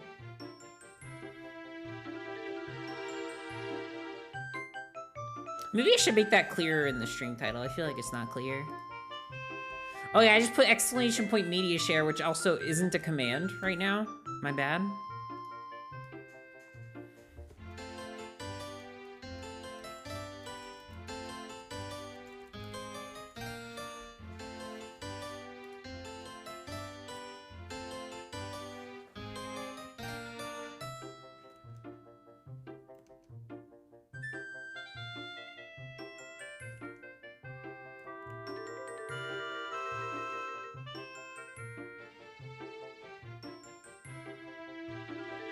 Plankton has stolen the Krabby Patty secret formula? That's so sad.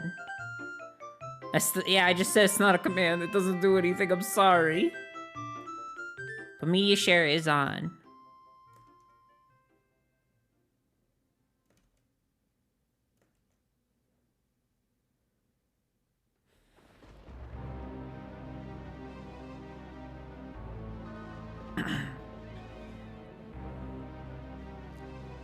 Maybe I should just make it a command that pulls up the tip link.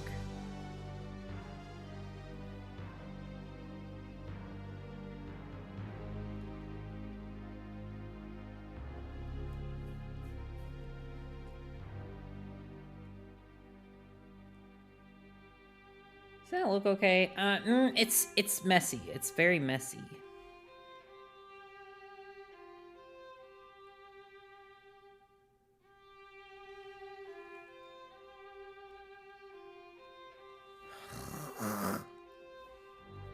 I'm losing it.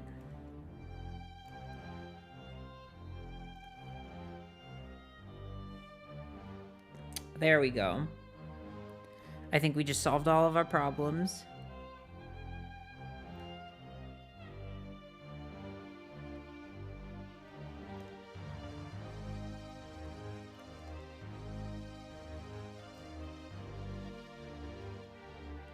There it is.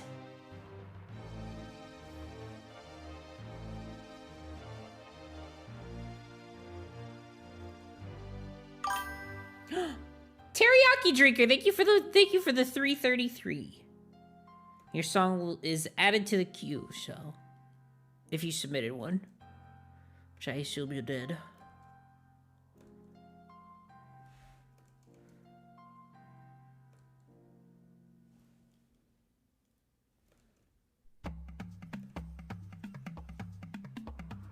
No? Didn't mean to do that without a song. Oh no! Here, just... yeah. Post the link in chat and then I'll add it to the media share. Why are you holding a copy of Final Fantasy 13? You have to play it and then you'll understand. Once you've played through the whole game, you'll get it. Very easy to understand once you've played through the entire game.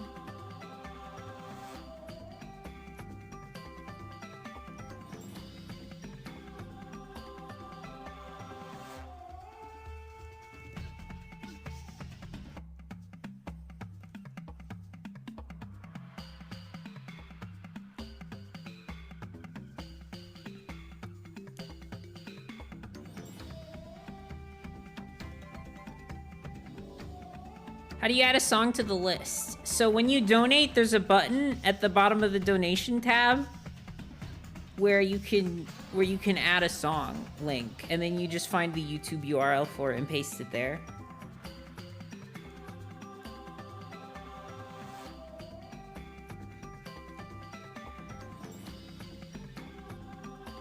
Okay, I'll add your video. And then, all right, I've copied the link, so mods, could you go ahead and delete the link, since technically there's no links in chat, but I did ask for this one. But I also would prefer not to let links in the chat overall. And I've added your song, so it's here and it's good to go.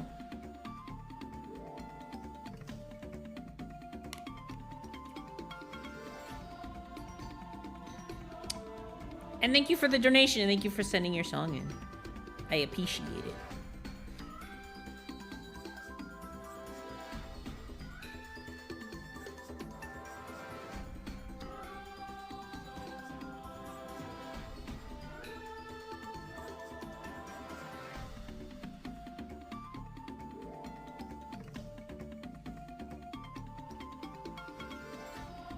I'm thinking lately about that post. It's like how anime is like inspired by the faces of cats instead of the faces of humans. I keep thinking about that and how I draw profiles where it's like the nose doesn't really stick out. It's more like it goes kind of up like a cat's would, and I'm like, God damn, they're right. They're right. And I've been influenced by anime to the point where I cannot separate my art from that.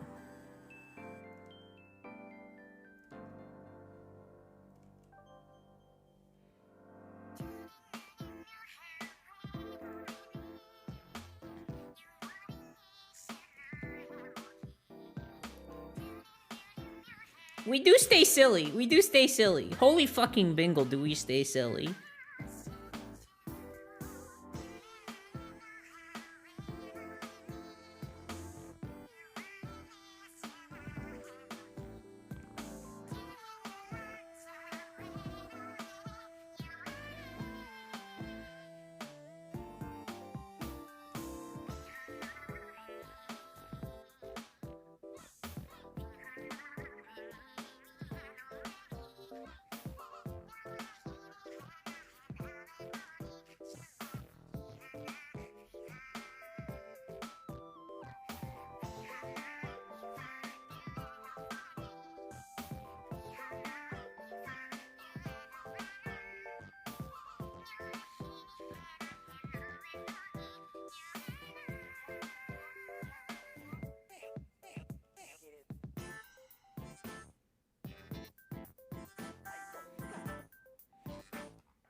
Have you done a DMN Q&A? I have. I feel like I have in the past. I could do one now, honestly, but like a casual one. I won't answer every question because I want to save some for the actual pilot. Or, I mean, the show itself, obviously. But, I'd love to talk about some stuff if y'all can ask questions that I feel like I can answer without spoiling anything. Feel free. If you have questions, does their glowy blood taste like normal blood? I don't think it does. I don't think that the taste of their blood has a point of comparison. Obviously it's not like actually glow sticks. It's like weird ethereal ghosty shit. I don't know. It doesn't have an easy point of comparison, but I feel like it probably doesn't taste good. It probably tastes like chemicals. What programs are you using to animate the show? I'm going to be using a combination of CSP's animation tools and Photoshop's animation tools, because I'm familiar with both. I may incorporate Adobe Animate, but I haven't animated in Adobe Animate in quite a few years, so that's kind of a maybe. And then backgrounds are most likely going to be designed through Maya. Where did you originally get the idea from Dread Me Not? There's a lot of different sources. One of them is just straight up The World Ends With You, just because I really like that game. And so I feel like any story that I tell from here until the end of time is gonna take some inspiration from it because of how many like wonderful things that game did. It's just a very inspirational kind of thing. I'm very aspirational to make something as good as Dread Me Not someday. Or to make something as good as The World Ends With You someday.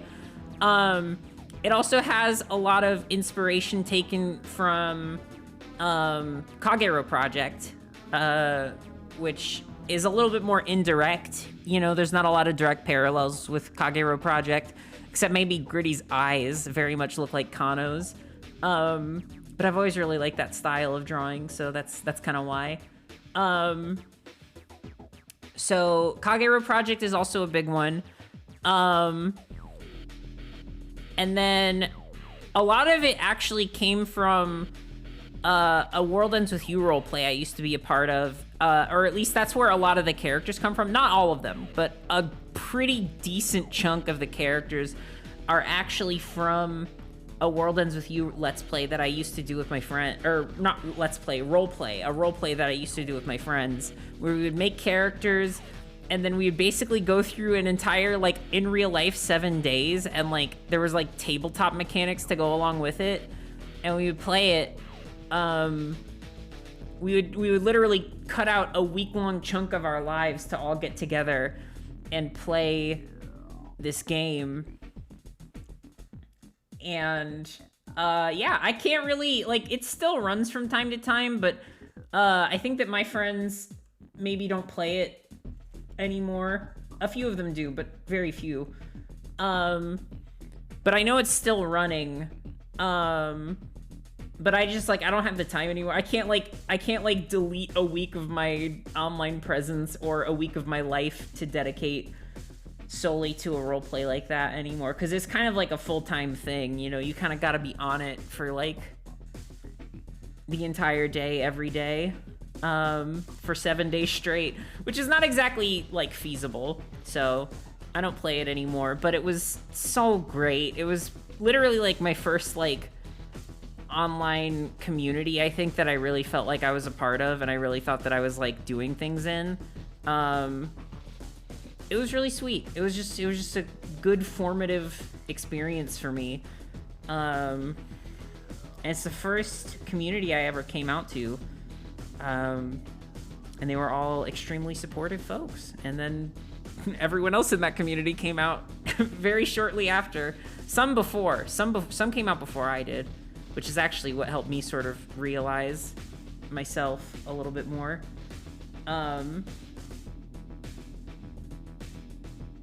But yeah, they're good people. Very good people. Some of them hop by stream every once in a while, and I always make it a point to say, hey, I'm obviously not going to identify them to chat and be like, this is one of the people from my fucking secret past of 12-year-old plays. But Gritty is a character from the 12-year-old play. Akiko is a character, I think, that definitely is way different from their Twoey incarnation. Like, way fucking different in every way. Retro is also from the 12-year-old play. There's a character named Samantha who you'll meet in the end of season 1, who is also from the 12-year-old play. And then there's another character named Caitlin. There's a character named Cherry that I wanted to reuse, but now I know someone in real life whose name is Cherry, and I'm friends with them. And so I feel like I should probably change their name because it's such a distinct name. It would be like maybe confusing to have a character in my thing named Cherry. But that was her name in the 12-year-old play. But yeah, I don't know. I spent so much time talking about where I got the idea from it. Does Gritty have a specific variety of non-binary identity?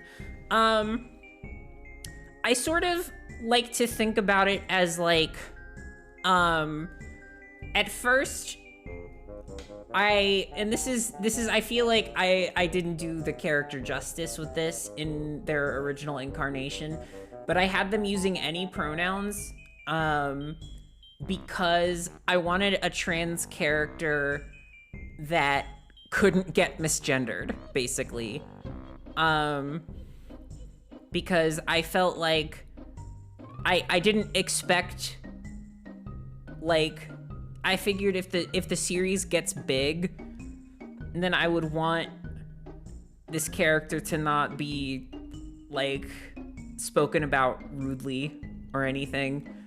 But that also kind of, like, I feel like is almost a cop-out in a lot of ways, where it's like, if that's the reason they use any pronouns, that's, like, not, I don't know. I guess, like, I had a different vision for it, where I wanted them to be a more respectful portrayal, not just because, like, I want people to treat them well, but, like, I think that it should be, like, I should just have a non-binary character with they, them pronouns. But the sort of, like, the quote-unquote, like, flavor of their non-binary identity, I think started as agender, mainly because, I had a couple of agender friends back home that, like, I just, like, I wanted to, like, I don't know, I wanted to, like, sort of, like, have a character that they would, you know, be able to connect to, because you don't see a lot of agender characters in anything, really.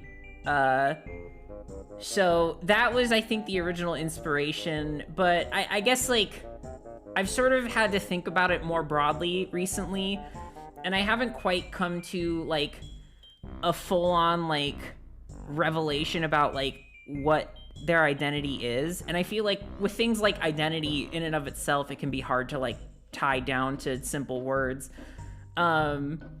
So I'm thinking maybe it'll be explored in the series. Maybe it'll just be something that, like, I contemplate and figure out. I would say that they're agender for now, and I might, like, do some more thinking, because I've actually, I've talked about this before a little bit, but, like, I've actually had some, like, contemplation about my gender identity, and I've talked about it a few times, where I don't know if I'd ever call myself non-binary, but I also have, like, thought about just, like, my own experience of gender, and I've thought, like, I don't know, maybe I should be thinking more about this, you know? And it's sort of, like, made me think more about stuff like this in a way where I feel like it deserves to have some proper contemplation to it, and some, like, some meaning and some good stuff. But also, I feel like I couldn't go wrong by sticking to my original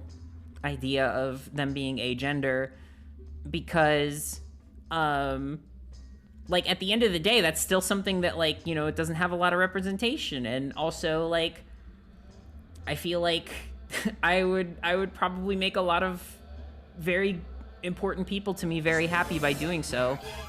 And in that, in and of itself, is kind of its own reward, you know? So yeah, I don't know. It's just something that I've been thinking about.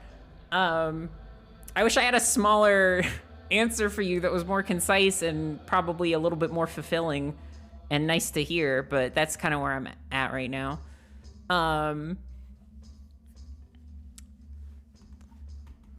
But yeah, does anybody else have any funny little questions? What? What? I'm a hippo lol? Awesome. Also, thank you Monument Island for the 420. Thank you Hippo Daisy for the 333. I appreciate it. Why does it say that that was 4 minutes ago? Like, Hippo Daisy donation. That wasn't 4 minutes ago. That was 2 seconds ago. Unless I'm going insane. We love how much you focus on folks being able to connect with the characters. That's very kind. I genuinely speaking, I just want to tell a good story, and I want it to be realistic to my own experiences, in that like queer friend groups tend to be very diverse in like just like the kind of like personalities you get and the kind of people you meet. And I really do want to explore like gender and sexuality through that lens, because I feel like there's no shortage of comics, and bless their hearts, you know, they're trying their best out there, I think, question mark. But there's no shortage of like web comics where they'll have like a trans character or a non-binary character, and they're literally perfect. You know? Like, they don't have any issues, they don't have any like maybe they have like a problem or a character arc, but it's usually resolved extremely cleanly. They're nice people always. They have like a perfect moral compass. They are like the paragons of virtue, and it feels like it's never made me feel any form of happiness to read those things. And like there's one in particular, and I can't remember what it's called, and I probably won't even name it because it like it's a very good queer comic. Like as a queer comic, it's fucking amazing. But they have a trans woman character in it, and she's nothing. She does nothing. She literally is like her whole thing is that she's trans, and that's it. Like her friends help her try on new clothes, and it's cute, and it's like, okay, can she have like some plot relevance? And it's like, nah, that's her arc. That's it, dude. That's all you get. And I feel like there's a lot of stories that I've read like that where they're like not willing to expound upon it because they don't want to do something offensive. But to me, it's more offensive when you are trying so hard not to like write a character that like they end up being like so one-dimensional and pointless. Which is why for Dread Me Not, I think everybody, like, I don't have the experiences that everyone else has, you know? Like, I am a white trans woman, and that gives me some insight into the trans community, and that's like about it for personal insight. But I figure when I'm writing characters that are other races, other gender identities, other everything, I would rather write characters that have like specific problems and character arcs and personalities. And,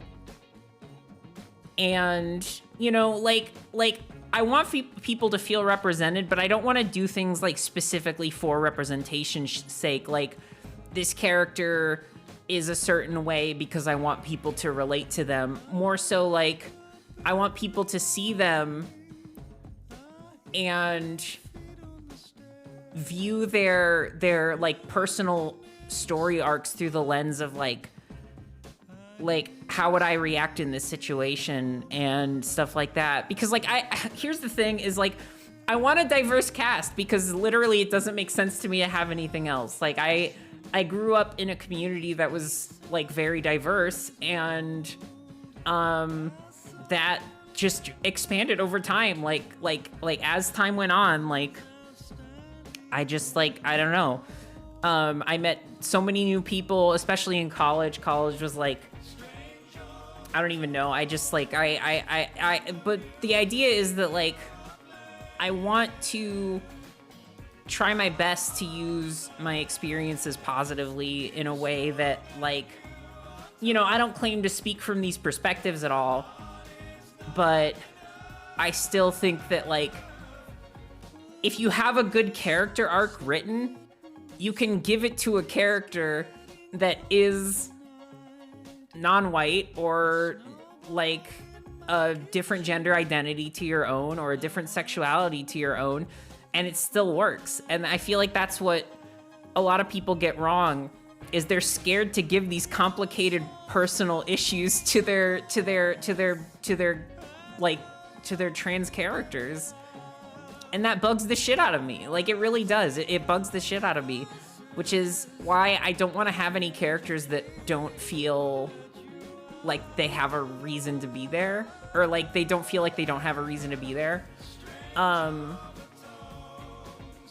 it's not all about hardship, you know. Like Dread Me Not is a story that takes place in a very like brutal alternate reality, and bad things happen and stuff, you know. It's not gonna like sugarcoat, but it's also not about suffering. Like, literally from start to finish, the show is going to be about like healing, and how different people go about it, and how people react to changes in their environment, and like just shit like that. I don't know. Either way though, it's just something that's meaningful to me. It's something that I have wanted to explore for a long time. And I hope, like, you know, like I like I said, I have a limited perspective. I hope none of that came off as like preachy or like I know what to do but nobody else does or some shit like that, because I genuinely don't feel that way. I promise you I don't.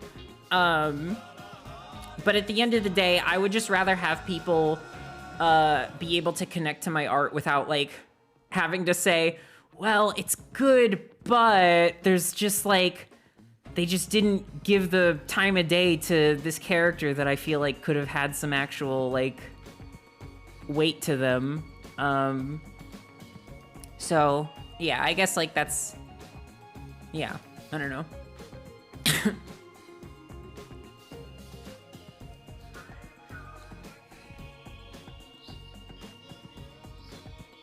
And who knows, once if this project makes enough money, I would love to hire more writers with different perspectives, that can offer, you know, their own experiences to draw from, and that way, like, the comic can be even better, or the show can be even better. I really do. Like, I would love to, sort of, like, expand the cast's, like, sort of, like, ability to tell these stories that I can't, like, tell myself.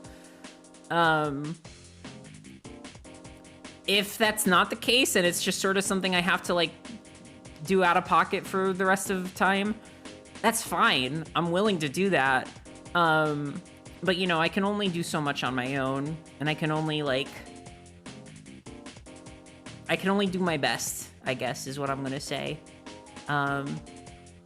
But it is a personal dream of mine to be able to, you know, make things, like, more relatable to lots and lots of people in a way where they feel like they can really, like, connect with what's happening in front of them.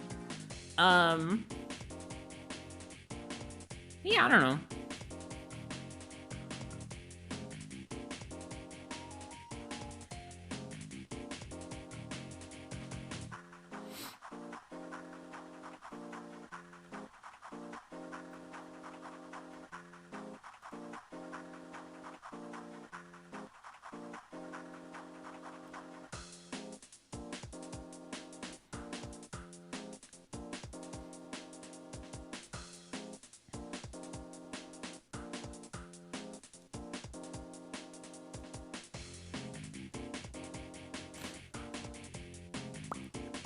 Listening to Totally Spies OST. Did somebody submit this? I'm here for it. I'm here for it. I want to add something to the queue.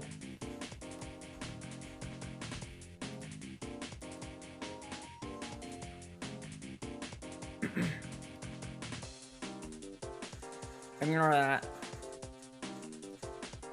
I don't know if you heard it.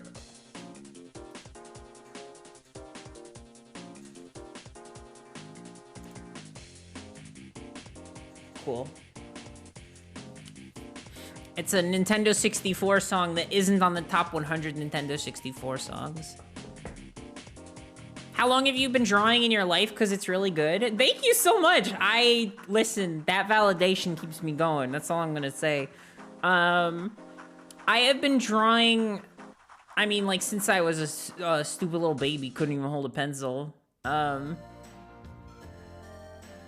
I have always, like, tried to be a creative type, mainly because I'm not...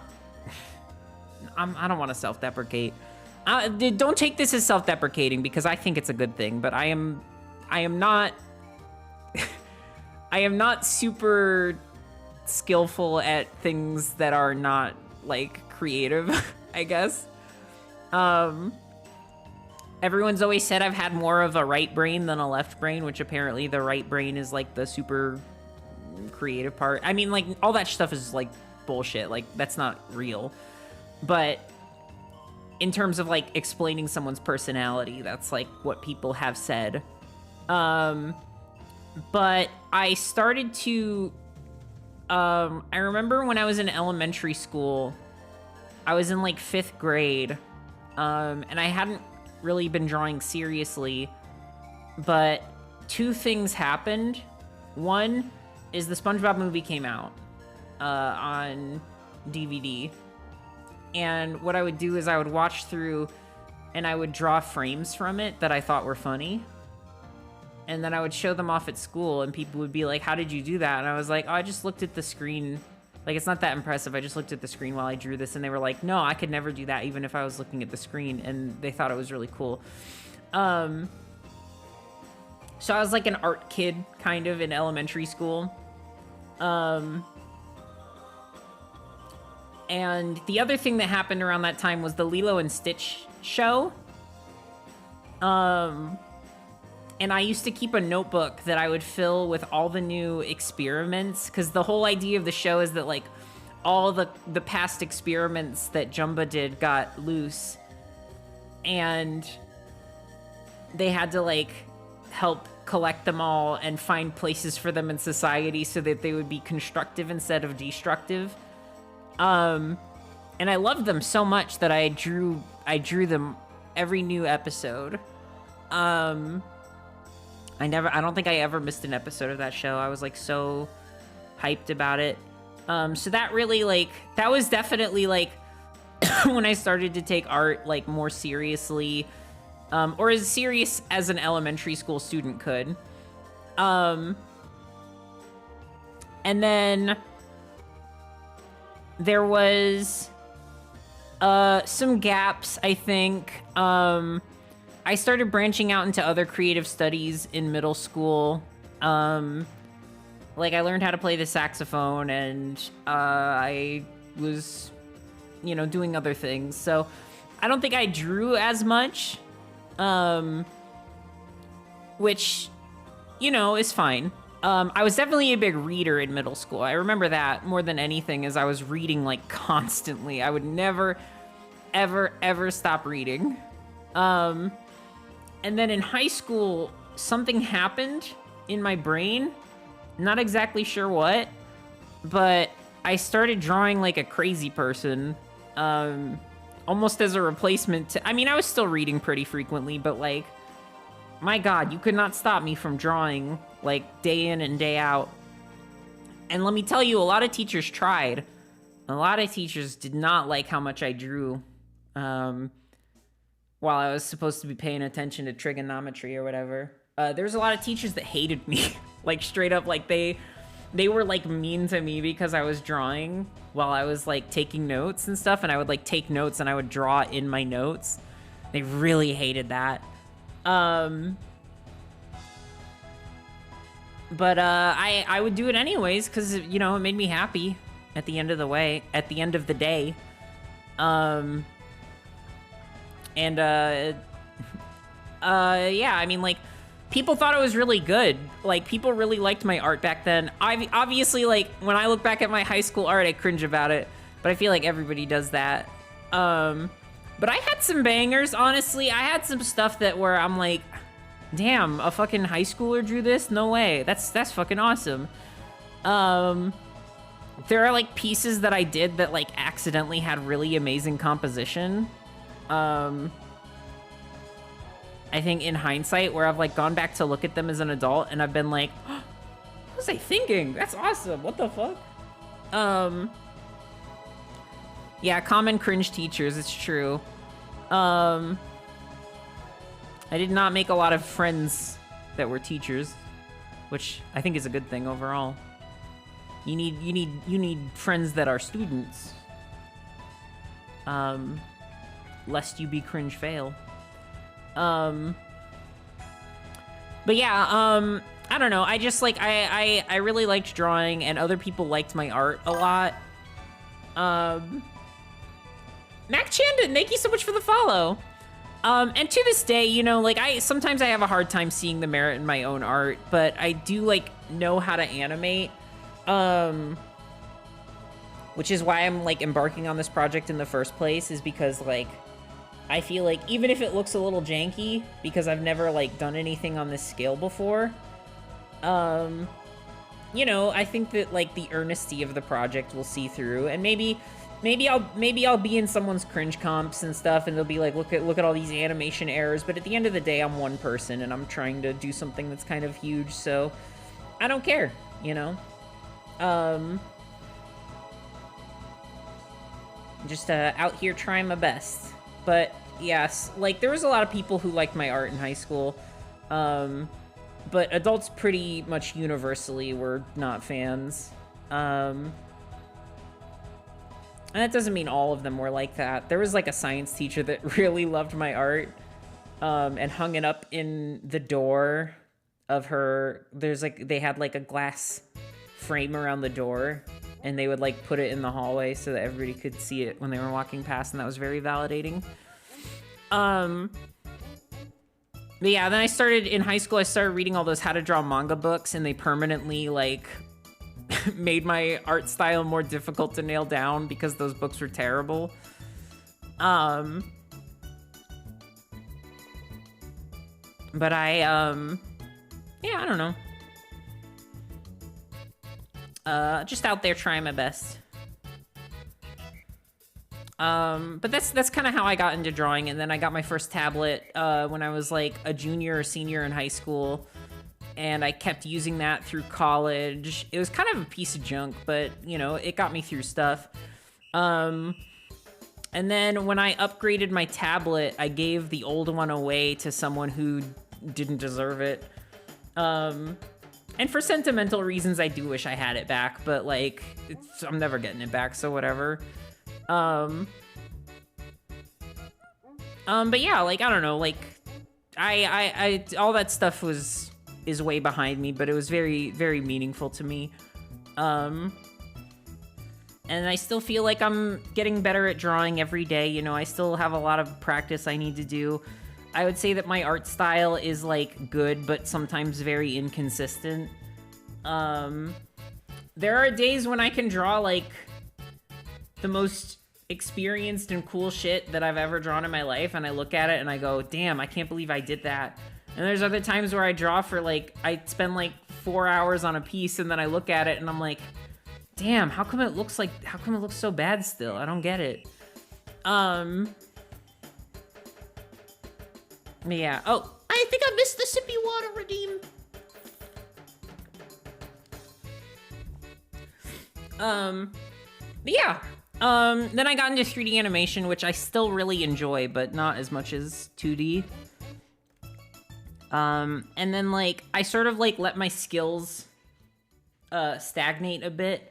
I didn't really animate for a while, and then Robbie and the rest of our group chat decided to make Sparkle on Raven, which is a fan anime like Nyan Neko Sugar Girls. And in that moment, I remembered that I could animate, so I started doing like the crazy, like, I hesitate to call it Sakuga, but like, it's like MS Paint Sakuga. Like it's crunchy and it's silly, but it's still like over animated, you know? And that was really fun to do, and it sort of reawakened, like, it made me remember, like, oh yeah, I know how to do this. Like, this is just straight up something that, like, I already know how to do. I know how to lip sync. I know how to animate. I know how to, well, scene composition is another beast that I still have to tackle. But it just reminded me that, like, that is part of my skill set. It's part of what I know how to do, and part of my art that I can make, so that Sakuga is like straight ahead animation that's like very over detailed and like cool and like just like over the top. Usually used for like fight scenes and stuff. Like, I mean, it's rudimentary. Like I said, it's rudimentary. But here, let me pull up Sparkle on Raven, and I can show you the bit that I did. I just typed in Sparkle on Raven. I can show you. This is the first bit that I did, and it was all in MS Paint, and I kind of regret that because the camera's very stagnant.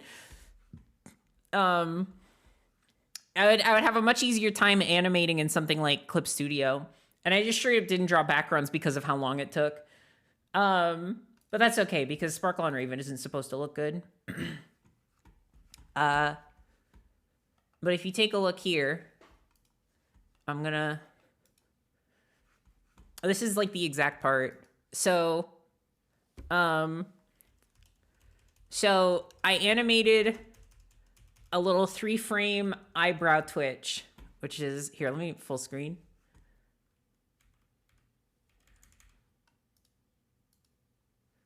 We got the little 3-frame eyebrow twitch where it goes deep and then goes back up. And then the close-up zoom. And then I sort of, I wish I animated the hair a little bit more, but whatever. But we have the slow eye open. And then if you notice, it opens wide and then it goes back in a little bit. That's called, what is it called? Is it follow through? There's a principle of animation that basically says like once you complete an action, you pull back on it a little bit. And it makes it look more fluid. Overshoot. Yeah, I think it's, yeah, I don't know. There's like a specific name for it, but it's like basically she opens her eyes wide and then they close a little bit to their normal state, which I thought was very fun. And then this part, this is like I think maybe like my favorite bit right here. Anticipation and follow through. Yeah. This is my favorite bit right here because the zoom changes, the perspective zoom changes while it's zooming out. So it's just like zooming out. Wait, did I go from that to that? I probably shouldn't have done that much. But you have this scene where her fist is that far away from the camera, and then it goes to the next one, and her fist is still kind of the same distance, but the camera's still backing up. So it's kind of like a perspective change where the camera's zooming out, but it still has certain things like start to fisheye a little bit. Like that whole thing is like, see, look how how close her arm and her fist are to the screen, and then the rest of her backs up, but the part that's closest to the camera stays the same. Almost, like not completely stays the same, but it zooms out much less than everything else does, you know? Which is a sort of a little technique I liked to use for this bit. I thought it looked very cool in action.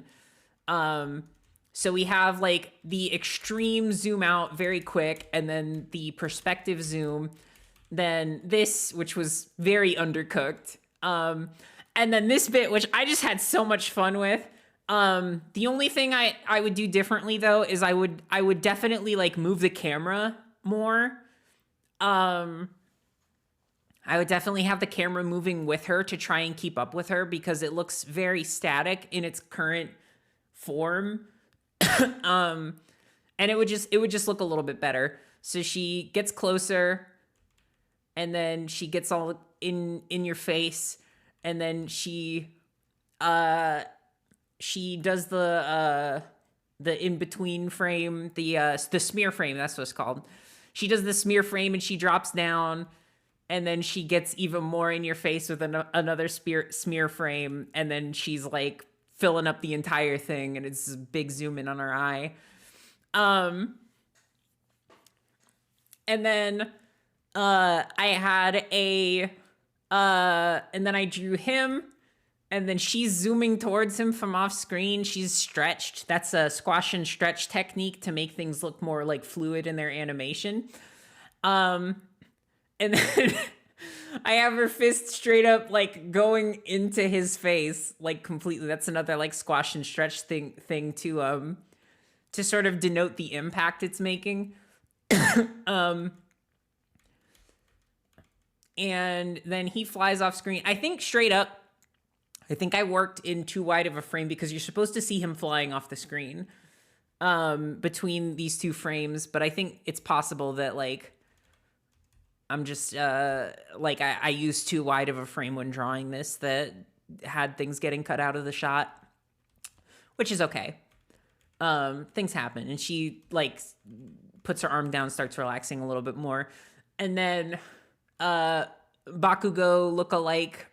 This character's name is Ryan Sasuke, actually. Flies into the sun, does a little pff. Hang on. Wait for it. And I'm just tabbing through frames right now.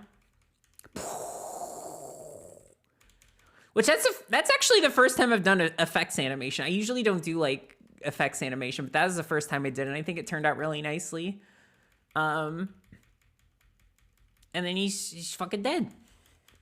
So that whole thing together looks like this. That whole thing together.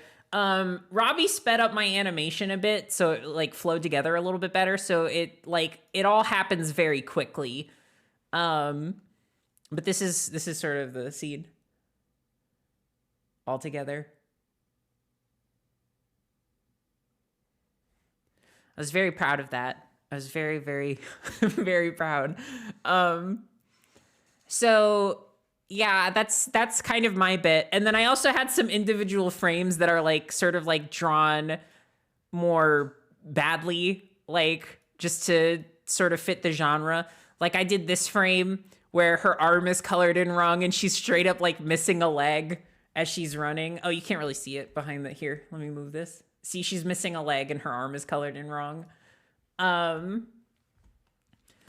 So I drew this bit. I drew her skidding to a stop and she still has the toast in her mouth, but then like she's breathing and it just disappears. And then this was an accident, but I literally was like, we were being told to straight up just make it look as like, you know, as like MS Paint fanime as possible. But I have like a blue light filter on my screen, so I couldn't tell at the time, but I was filling in the background where she used to be standing with the wrong color, which I think just adds to it. You know, it adds to like the crustiness of it. Kira, thank you so much for the 34 months. Thank you. So if you see, there's none of that big smear. And then she bends over. There's like a huge smear that's the incorrect color. I thought that was on purpose. It technically was. It was an on-purpose decision to leave it in, but it was not a purposeful decision in the moment. And as you can see, like for this second shot, like all the lines are fucked up. It's super ugly. It's like awful to look at. And all that's by design. I think it turned out very, very well. And I had one more bit in this episode. I had one more shot in this episode I'll have to find. It was in the lunch scene. It was when she sits down at the table. Okay. So that it was so so you have this bit where Dark She is just sitting there, and then you have Wide Raven coming into frame. And then she moves into the seat. I'm skipping through frames. There's not... How many frames is this? Okay, there we go. And you can see the remnants of where she used to be standing, which I think is a very good feature of all of this. And those are all my shots for the first episode. And then in episode 2... I don't think I animated in episode 3 just because my life got kind of hectic, but in episode 2, I did the sports montage, which I am very, very proud of. So here, this is what we got here. Not this bit. This was Robbie, I'm pretty sure. Maybe? I think it's like Robbie's art style, so I would assume this is Robbie.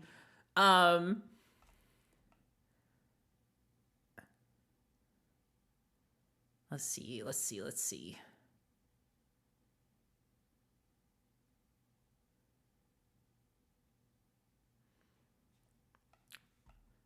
What part of the episode is it in? I don't even remember. Oh, there.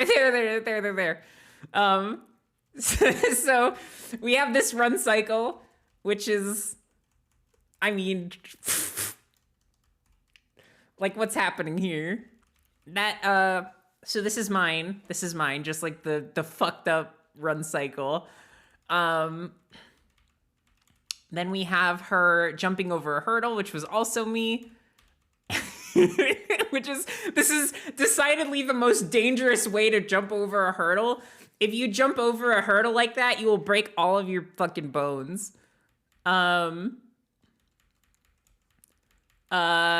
We have this shot where she's parrying the volleyball, sort of a slow slide across, and then, you know, you have the thing squash and stretch and zip off screen.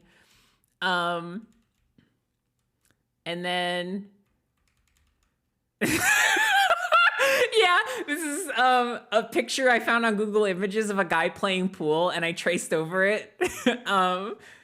Just completely traced it and just added Raven's hair to it. Horrid shot. Absolutely terrible shot, like objectively. But you know, I had fun. That's kind of the main deal you'll find, is that most of the decisions we make when making the show are to have fun. And then this one is you know, you got your squash, then you got your stretch and then squash. So she's leaning down and then she's like, meet. She's all flattened out to sort of give her that squishiness, which flows a little bit better as an animation. And then she launches and she's off screen. This is a smear frame. So she goes, let me, that's what it looks like all together, which is actually a pretty nice sequence. It's just, shoop, shoop. Doesn't linger on it too much. And then we have this bit where famously she is like screaming and like the mic is cracking out and sounding awful.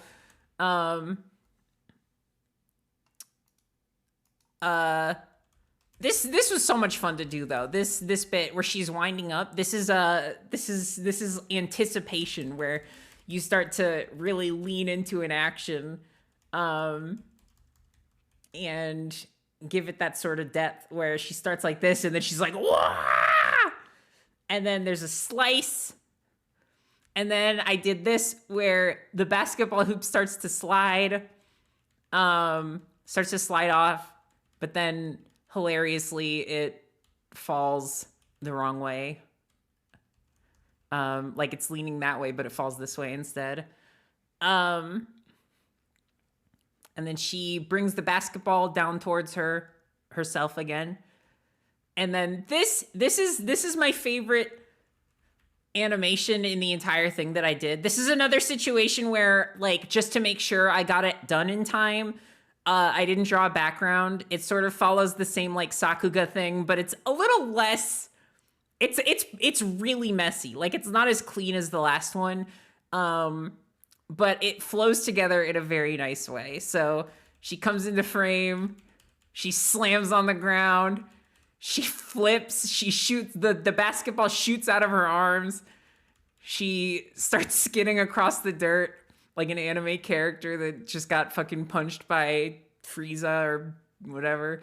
And you can see that all flow together, and it goes like, which I had so much fun doing that. I had so much fun doing that. It would have looked way better with a background, like if the street was drawn, but like I did what I could, you know. So this is like my favorite shot that I did for episode 2. I'm very, very proud of it. Just through and through. So the sports montage, all those scenes were me. And God, I love watching this because it's so fucked up. And as you can see, it would be easier to tell if the ground was there, but the camera sort of follows her just a little bit. So she's going at a very high velocity, and then the camera sort of stops when she starts skidding, and then she starts to get farther away from it. Strawberry, the next shot is very good. Yeah, yeah. I want to say this was also Robbie, maybe. I'm not exactly sure, though. Robbie does a lot of the art for this. I think that might be everything I animated in the episode. Oh, wait, no, there's probably... Oh, there was a little bit more in the fight. that I did, which I'll try to find. She has this anime sword fight with Slash. I think this was Meeks. I'm pretty positive this was Meeks. Meeks fucking popped off. He's like the most fucking talented human being on planet Earth, and his art is amazing. Yeah, this was all Meeks. This was all Meeks, and this is like pure gold. And then we have the transformation sequence, which is the same as the last episode. Sorry to skip it for those who partake.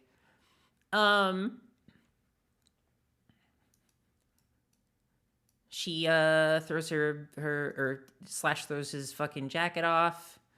They start the fight. Oh, right, I remember what my part was. We get all these swings.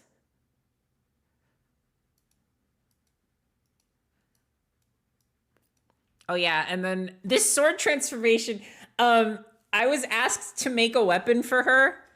And so I took the wand and I sort of just like made some edits to it. And I tried to make it look a little demonic, like a little scary. What is this absolute masterpiece and where can I see it? It's called Sparkle on Raven. There are 3 episodes right now. This is episode 2. And the entire thing is like an MS Paint fanime that me and my friends started together. Yeah,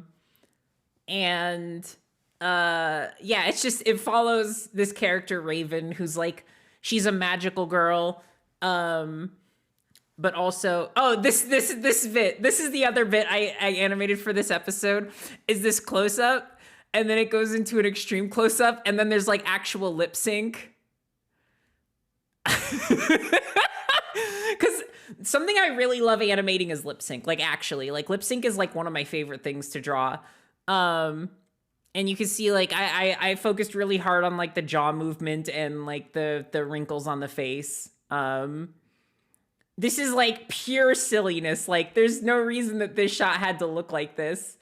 Also, if you look right here, this was an actual mistake, but we tend to leave our mistakes in because they're funny.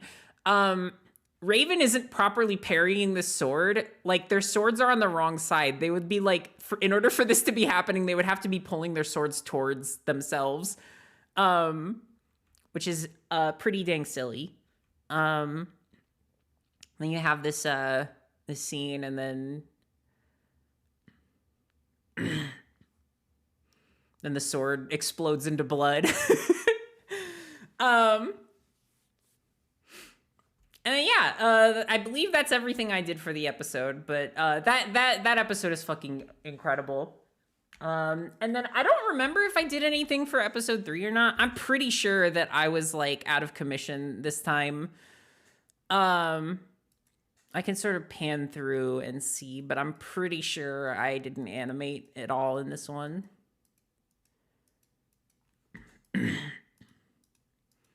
Oh yeah, the fucking 3D car. Wait. This shit is so good. I love that. I love that so much. It's so great. Sippy water? Okay.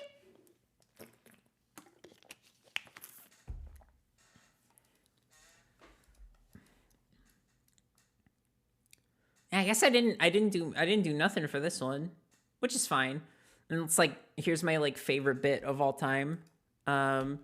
Which I didn't even know what this was parodying when I first saw it.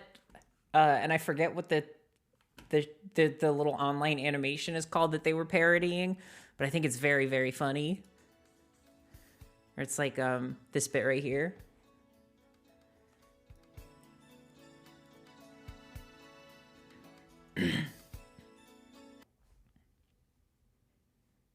Have you ever actually been to Cooters? Of course I've been to Cooters. I've been to Cooters in the IRL, which stands for I Really Love. Cooters, you hoser. Oh, it's called bonus Slash stage. Hoser. They let me keep the ice tank. Holy shit!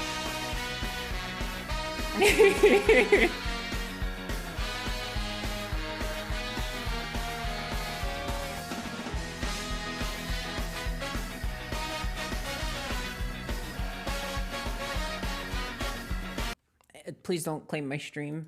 I work so hard.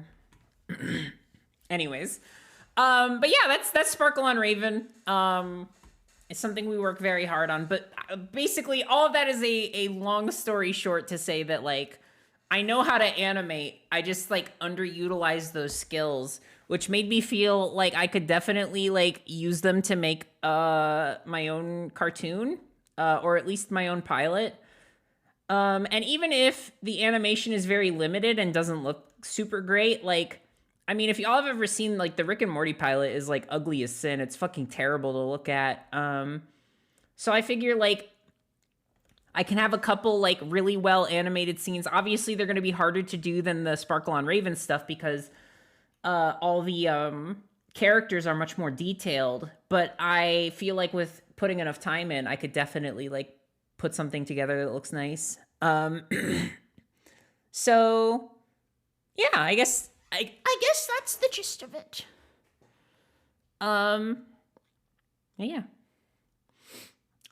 I feel like every time somebody asks a question for the Dread Me Not Q&A, I take like 8 fucking hours to answer it. Sorry about that.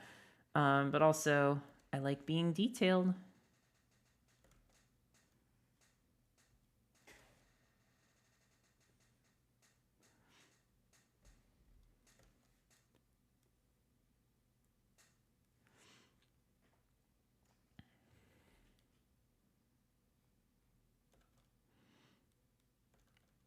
By the way, the Q&A is still technically ongoing. You can still ask questions if you want. I probably will try to keep the answers more brief, but I also can't promise that because as it turns out, talking is really fun, which is why I made my entire career revolve around how much I talk and speak and say words.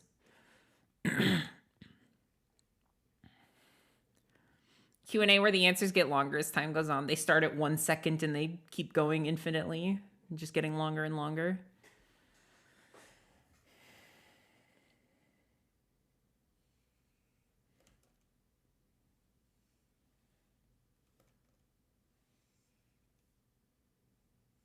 God, I feel like the headband is such a look.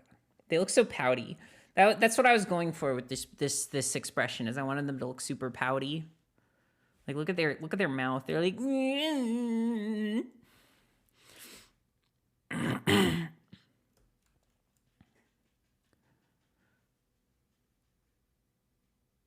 I really like that face Raven makes when Omen explodes. Yeah, me too. I think that was also Robbie. Chances are, I usually guess Robbie for anything I don't know, if I don't know who animated it, because it's usually Robbie is the right answer. Robbie goes fucking nuts when he animates for Sparkle on Raven.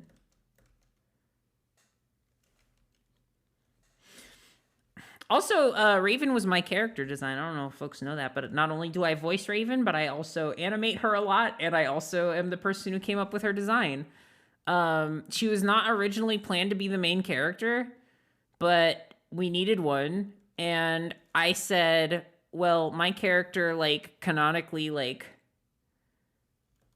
you know, spends a lot of time fighting magical girls, so it could be, like, a nice, like, introduction to the series if you're seeing it through the eyes of someone who doesn't like spend a lot of time in school and has to do a lot of makeup to understand the world that they're living in.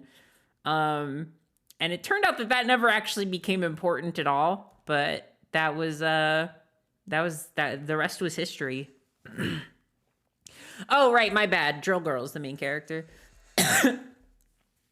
Was Drill Girl actually meant to be the MC? I mean, well, it's a joke. You know, the joke is that, like, Raven is, like, the character that the show focuses on, but Drill Girl is treated as the protagonist in very weird ways where she doesn't get any screen time, but she shows up once per episode to say, yeah, I'm the main character. Hell yeah.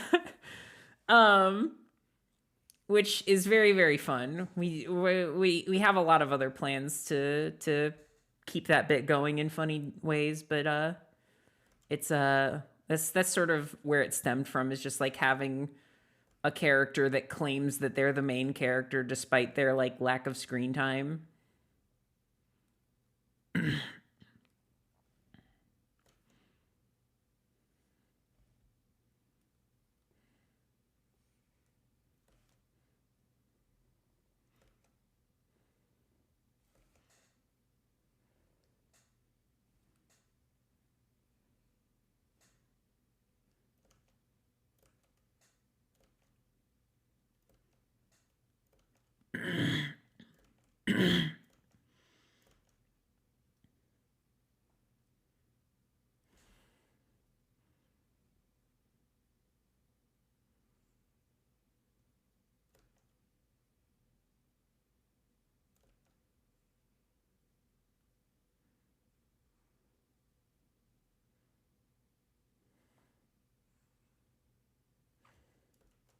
There's no music playing? Oh, shit, you're right.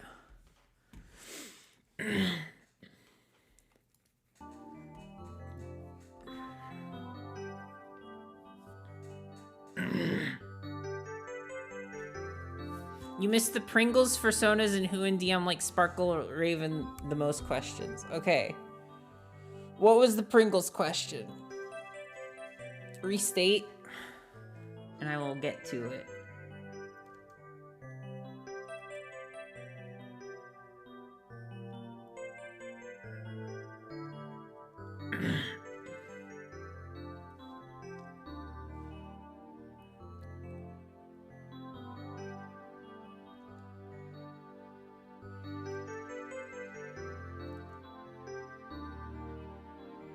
Someone asked the main character's favorite Pringles flavors. Shit. I don't know, hang on.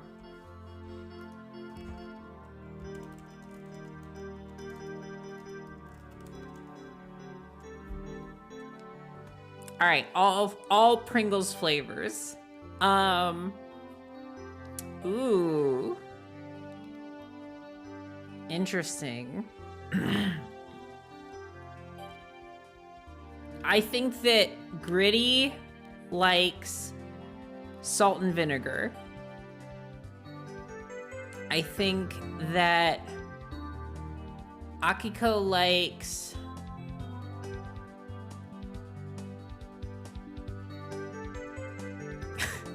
ew. Wait.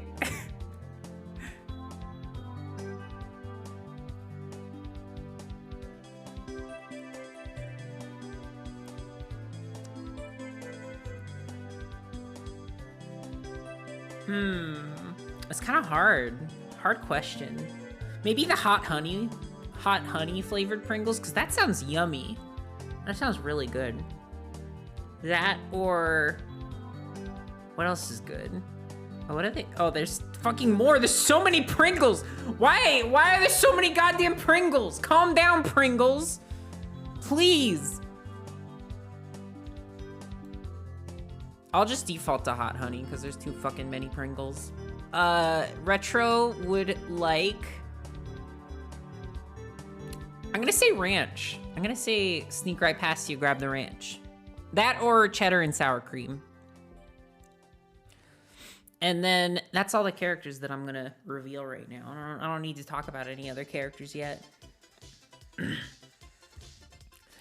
Now what was the next question? Chocolate Pringles? Ew. Wait. No, wait, that would be good. I feel like chocolate chips are yummy. I said ew reflexively, but that's not my heart.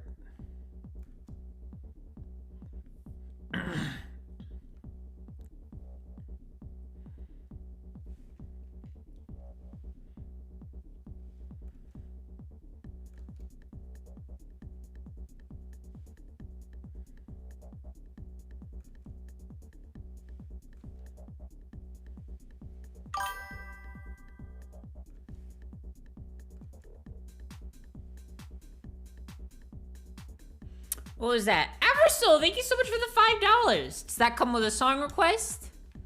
Let's see. I can't tell, but I bet it does.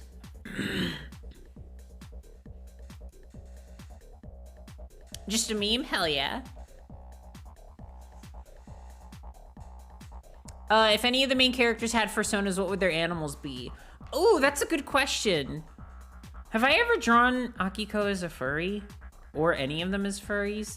I don't know, but let's hash this out. Let's get down to brass snacks. Oh, I could have said that for the Pringles one, because they're actually snacks. Let's say... Ooh, I don't know. This is hard.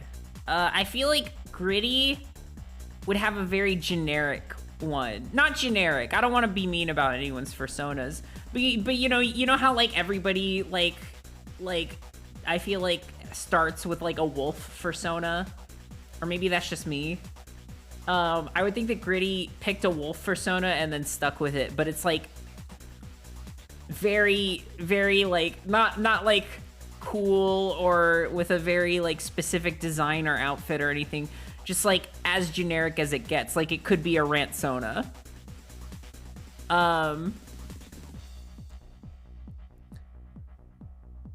Then retro, I feel like would have like what is it called?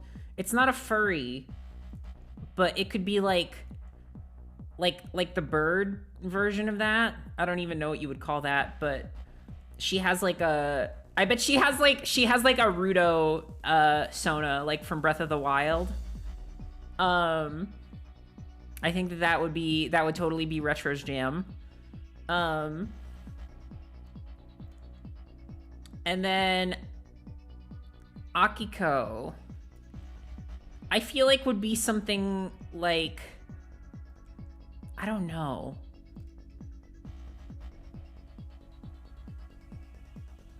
I don't want to do anything like generic because I feel like it betrays her character a little bit. Honestly, I'm tempted to say like a Sparkle Dog. I don't know. I second Monument's question.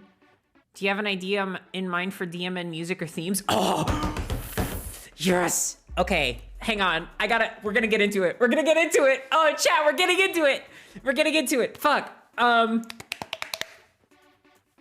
Okay, Akiko Sparkle Dogs, gritty, very generic wolf, retro, Breath of the Wild, Rudo Sona. Okay, I got here. It's the Conquer. Shush, shush, shush. No more of this. I don't even like Conquer. Okay, so Dread Me Not has the theme already that I'm gonna redo and make a little bit more interesting, because right now it's very like, it's when I was just like first learning how to sort of play around with FL Studio's like closed grand piano synth, which is like the most beautiful piano synth in the entire universe. So it's gonna get like a little bit more complex. We're gonna have some extra, like, it's probably still just gonna be piano, but it's gonna have a little bit more meat to it, I think. A sip of water.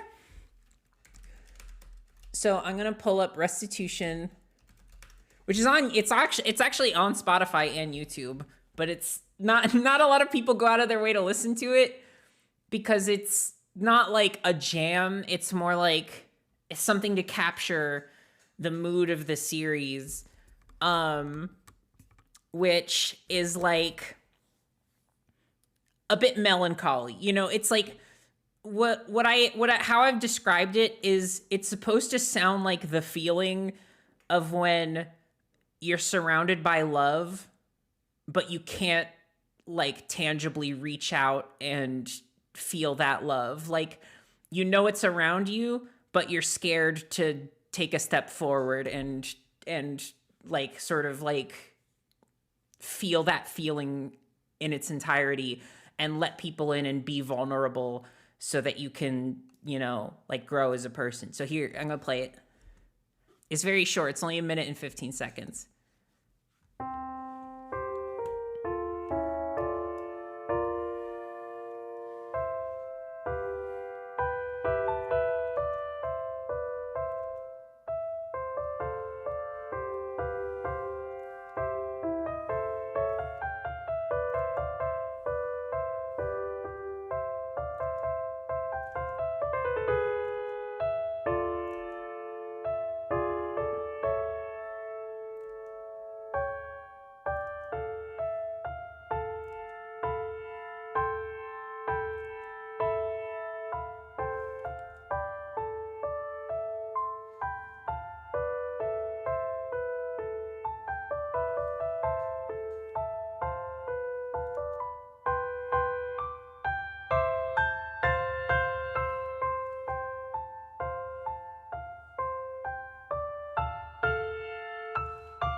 So yeah, that's like the overarching theme.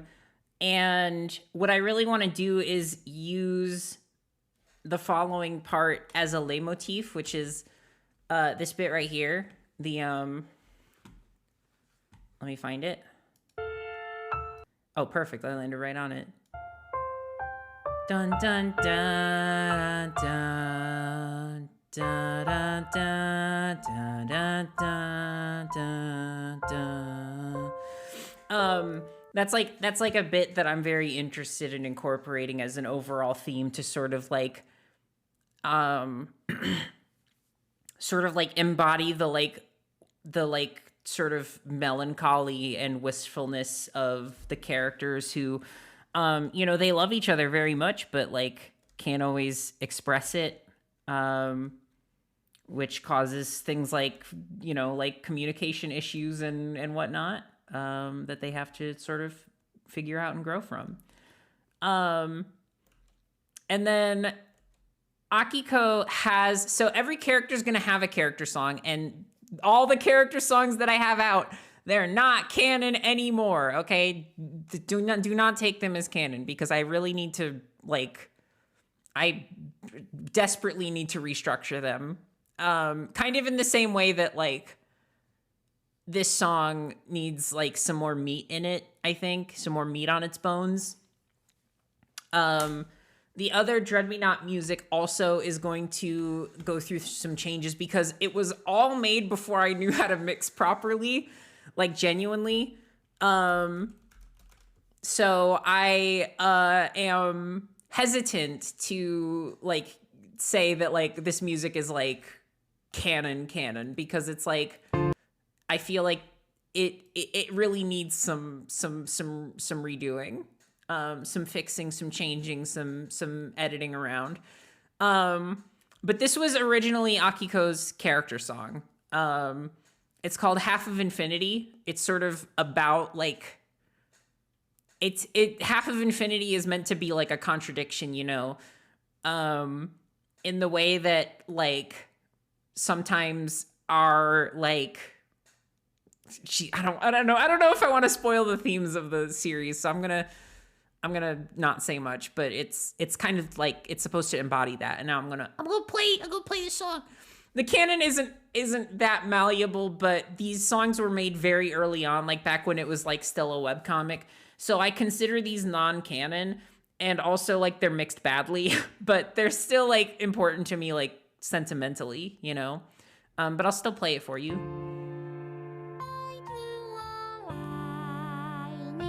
I also didn't know about Vocaloid tuning back then, which is its own can of worms. It helped me remember where you stand. I now remember and hold your hand.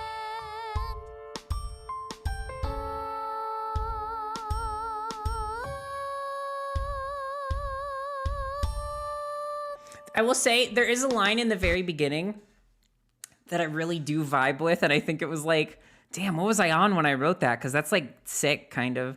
That was it starts with the lyrics, "I drew a line in the sand. It helps me remember where you stand," which is basically saying like as soon as I set, it's singing about a past of like trauma, essentially, where it implies that the main character had someone important to them in their lives, and as soon as like they set boundaries for themselves and tried to take care of themselves, like it was over. Like as soon as this character was like ready to like respect themselves and take care of themselves, it like destroyed this relationship just because like the other person was not a good person, not a good partner. And I always thought about that as like, hey, wait, I like this song is a little rudimentary in its themes and in its lyrics and stuff, but I actually do think that was a good bit, a really good bit that I put in there. I'm very proud of it. Just I drew a line in the sand. It helps me remember where you stand is like, hey, wait a minute. that's themes, baby. And I feel like it also just like it just works super well with the story that I'm trying to tell. So I don't know, maybe those lyrics will come back in some capacity, because like there's a lot of good stuff here that still fits the themes of the story, but I just would want to redo them and make them like sound a little bit more like I want them to sound like music, and not an early 20 somethings like first attempt at Vocaloid songs. I want them to sound like something that people would listen to outside of the context of the show, basically. Now that I know more about music production and stuff, I'll just let this play, though. I see the stars just as you. I believe anything as long as it's not true. Like, you can barely, like, hear the words over the instrumental here. But I do like the little boingy piano. Even if it is a little hard to listen to, it gets a little grating, I think. But I still like it. I think it just needs to be a little bit more understated.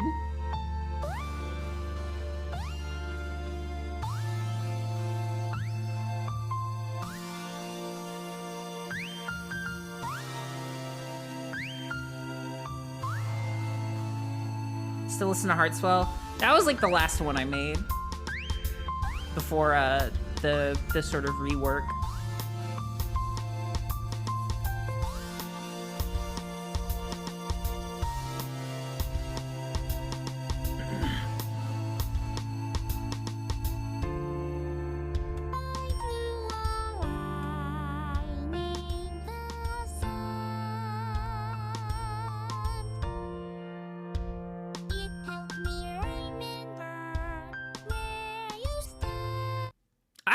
Accidentally turned the volume all the way down by scrolling. I didn't even know you could do that.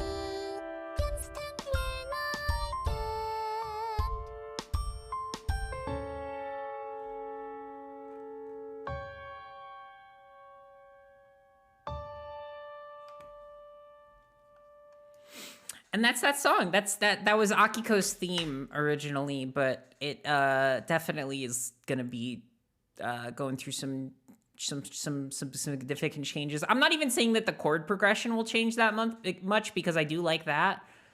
This was made by one person, and yeah, it was made by me. Which I did get help for some future things in Dread Me Not, but I unfortunately am not in contact with the people who helped me master certain things in the future. So I did scrap those versions and master them myself, so it doesn't sound quite as good. Because the person who did assist me with mastering was very good at doing so, but they were not somebody that I want to associate with. So I scrapped that version and tried to do my own mastering of it, and it came out a little funky. But I mean, we're not even listening to that song, so I'm gonna move on to A Solemn Encounter, which is the last song on this album. So it was four songs. It's Half of Infinity, which is what we just listened to, Restitution, which is the overall theme that we listened to earlier, and then there's an instrumental for Half of Infinity, which we're obviously not going to listen to because it's just an instrumental. But somebody did cover it once, and it did make me cry because somebody liked my music, and that is emotional for me. And then there is, I think that, like, honestly, with all future Dread Me Not music releases, I'm going to include instrumentals because, like, I really do like it when people cover my stuff. It's very meaningful to me. It does my heart good. And then the last one is called A Solemn Encounter. It was basically meant to be like the music that plays when Akiko first gets confronted by a rave demon. So it's sort of like a little like a little scary, maybe a little tense. Not really good for an action sequence, I would say. It's not like hype enough, I think. It doesn't have a lot of energy to it, But for what it was, I think it was okay. It also just like it has a bit of a weird like a weird amount of like pressure put into each note, so it comes across a little funky, just a little bit. So here, I'm gonna turn it on. Also, welcome to the chat. Hello. There is still some cool stuff in this one though. Bye, Hazel. Take care.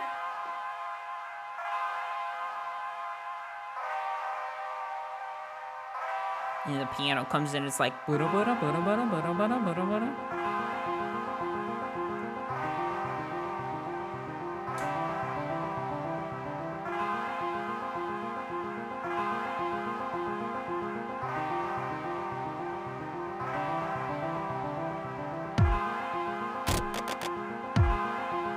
And I think that that's the thing, is the percussion is very overpowering. The percussion is extremely overpowering the rest of the song.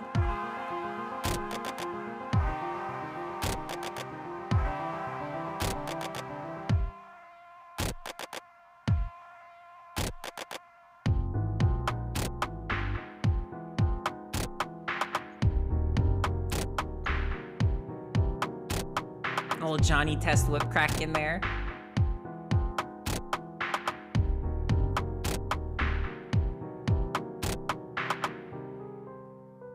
Oh, and then this little melody, which I'm actually kind of a fan of. But it gets so quiet. That's what I meant when I said it had some funky, like, pressure-related stuff to how hard the notes are pressed. Because you can change that in FL Studio, and I messed with it a little too much. I want to go back to that melody really quick because it's a good bit, and I talked over it.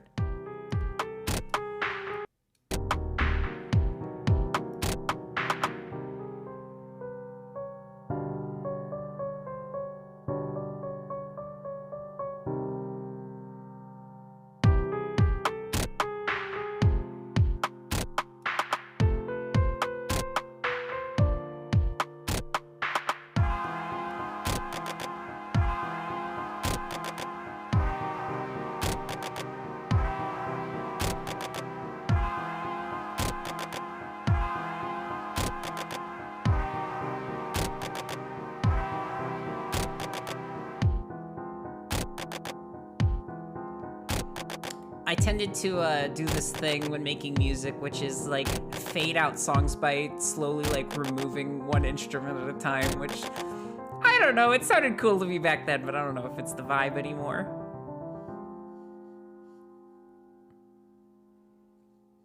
Maybe not these days. So yeah, that was basically the first EP. And then this is the only other song that's...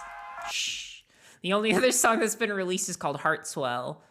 And it's a Luca song, and it's one of my better songs, but also, like, I don't know. I feel like I would do it better if I tried again nowadays, because, like, the melody is basically just arpeggios, which is fine. Like, it's totally fine to make a song that way, but, like, if I was remaking it today, there would definitely be some like actual like variations to it. It wouldn't just be like the bum bum bum bum bum bum bum bum bum bum bum bum, because it starts to get a little stale in my opinion.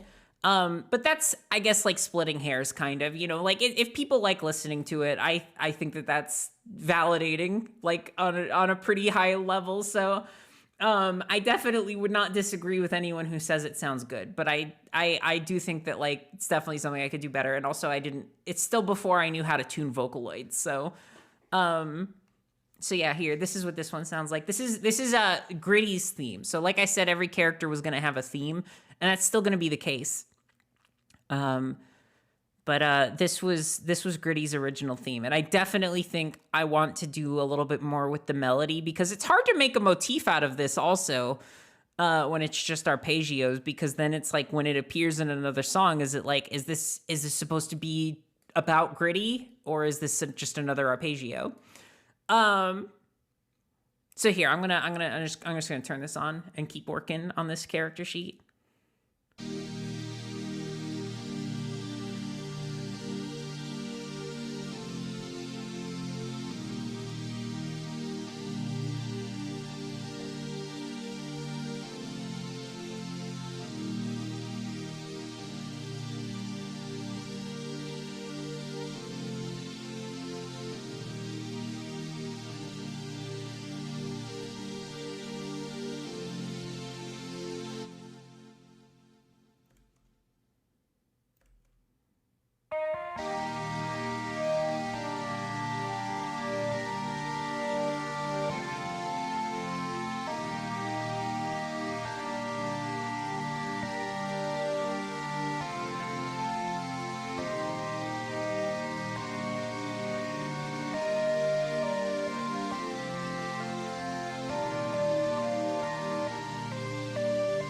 You know what? Now that I'm thinking about it, this might actually be the version that was mixed by the person I don't associate with anymore.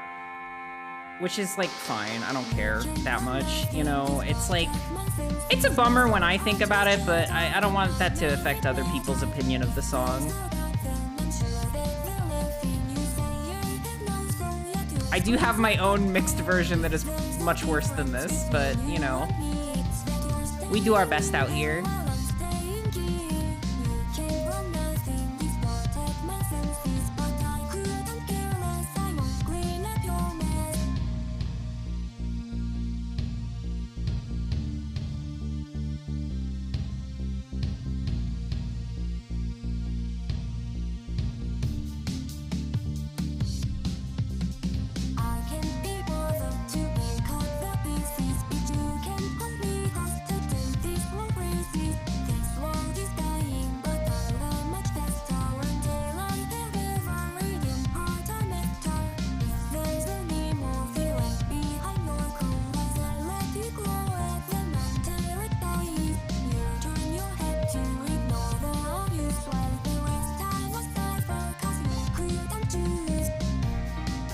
There's also something very specific about this song that I want to like point out when it happens. It might have already happened.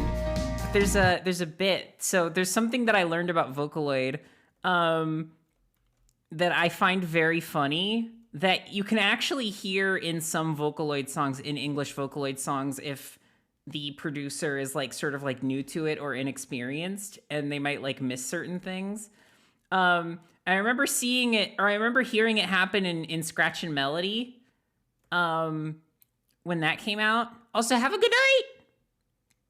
When Scratch and Melody came out, I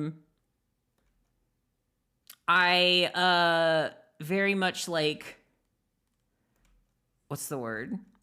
I remember one of the songs has this happen in it, and I'm like, I see. It's a very easy mistake to make because you don't always like hear it. But if Miku can't pronounce an American syllable, or any like utao you're using, any voice bank you're using can't pronounce a syllable, it defaults to the oo sound. Like it just goes oo in the middle of your word, but it still blends together like as if you specifically put it there. But it's like not exactly like, what's the word? Like it replaces certain syllables in the song, and if you're listening for it, you can like really pick it out and pick it apart. But it's just a silly thing, and I remember noticing it in Scratching Melody and being like, oh, I know what that is. It's not like a problem or anything. It honestly was very endearing to me when I heard it. It reminded me of my Vocaloid experiences. But that happens in this song as well at a certain point. Yeah.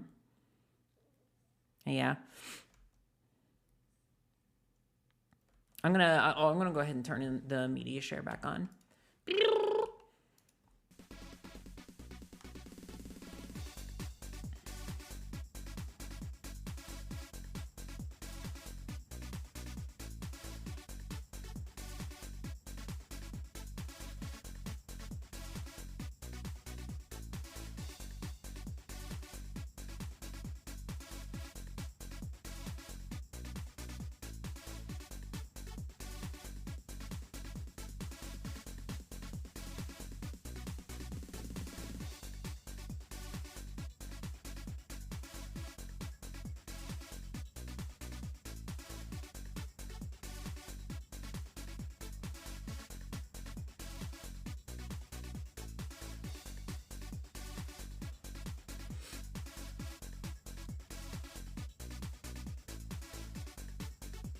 If anyone has any more questions, by the way, like I can still do Q&A stuff also.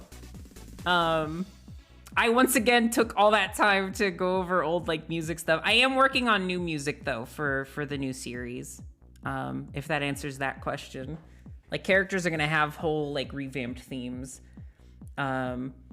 all made post me taking an actual like music theory and music production class, so hopefully they'll sound a little bit more like music and less like, you know, quote unquote Vocaloid projects. Did you always know the story arc for Dread Me Not, or did it change over time?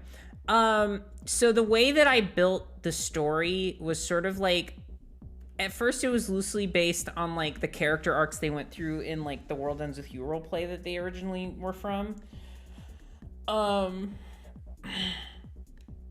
But like it was genuinely like, when I was still a teenager, the idea of making all of that into its own story was very much based in the idea of like, these characters and these plot lines are very meaningful to me, and there's something that I wrote, and I want to make them available for people who aren't part of this role play. You know, I want people to know that I can write character arcs well and do like very good like situational writing.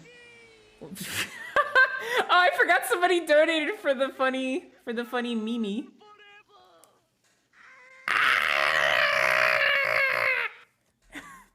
That was a nice little surprise.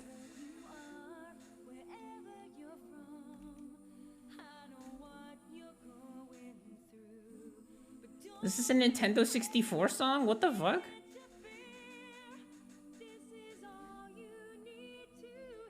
This is so pretty.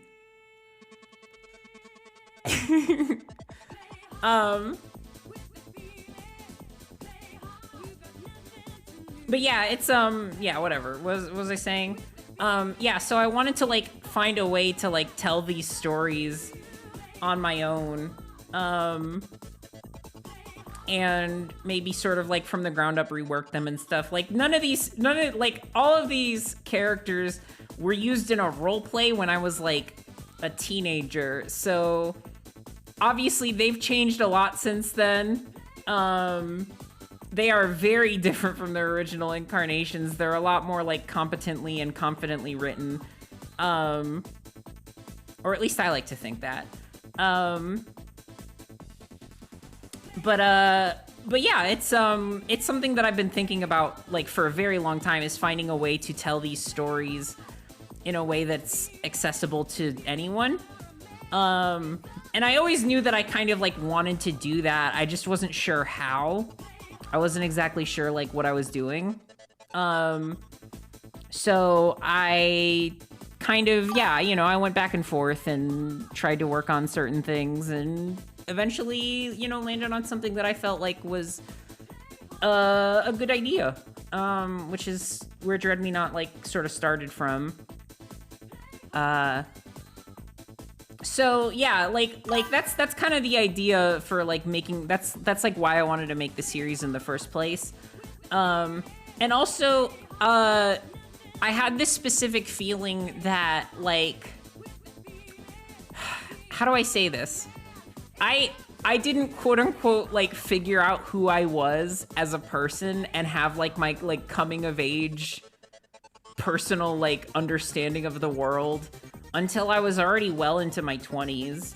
I just didn't really have that many opportunities for growth, and the thing about like living with like abuse is that it kind of stunts your growth in a lot of ways, and it like halts the process of you like changing and growing as a person.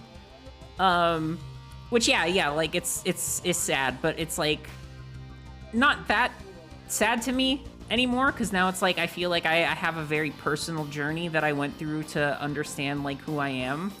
And in some ways that journey still is progressing to this day, you know, like I still feel like there are like things that like I discover about myself that make me feel like I am more of who I am. Like very recently, like this year, I started having more like thoughts and feelings about how I present myself to the world that have like massively influenced the way I dress, the way I talk, like a whole bunch of stuff, a whole bunch of freaking stuff. And something that I thought about is that like most of my queer friends at the time related to that, you know, they also feel like, or felt like, you know, this whole like coming of age thing, this whole like growing up thing was like very like, I should have done this already when I was in like high school, but I never really got the chance to experience that you know, life outside of like your teen years and having an understanding or sense of self. And generally it's something that we've had to build on our own without support, which is a scary place to be. You know, it's just like, it's a scary place to be at. Thank you so much for the follow. Welcome.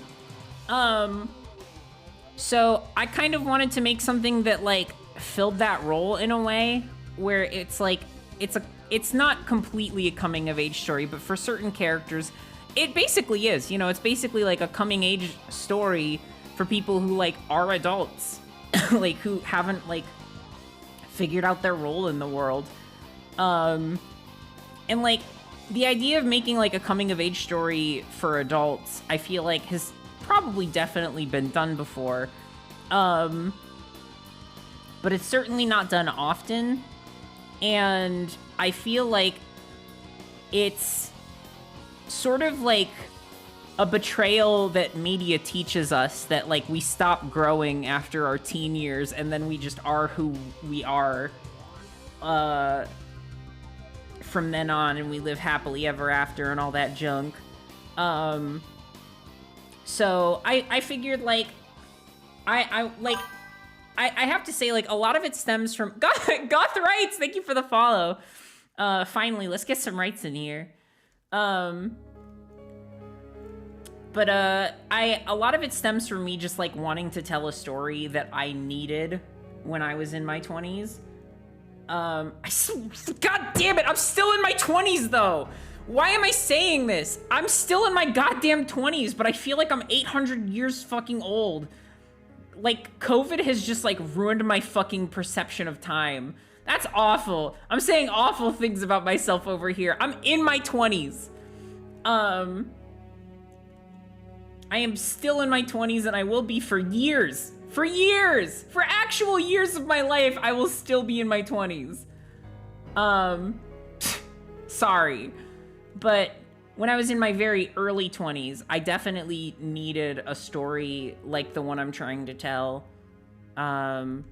Which is sort of what drives me forward and pushes me to do things the way I have been. So yeah, and obviously like nothing's getting resolved in the pilot, but the pilot is hopefully going to generate enough interest to where I can afford to like hire other people to help me work on this, which would be a dream come true. I don't even need the episodes to be super long. I just want to be able to tell this story as best as I can.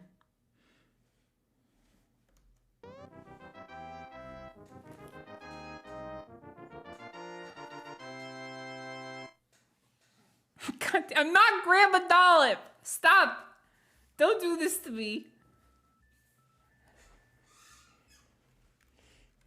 I'm not old. I'm so young. I have all of my youth still inside of my bones.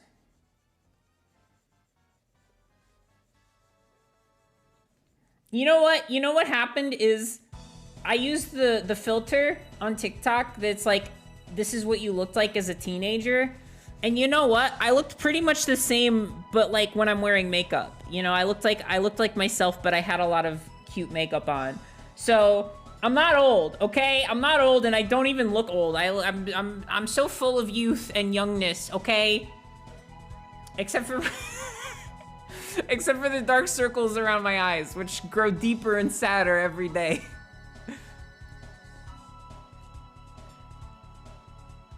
I have youth in my bones and that's not good. Uh-oh. Should I see a doctor? I feel like I don't have to defend myself. That's a sign of the rot. Stop! Stop! No, I'm okay. I just, I have like hyperpigmentation around my eyes. So they tend to like look very dark under the eye. And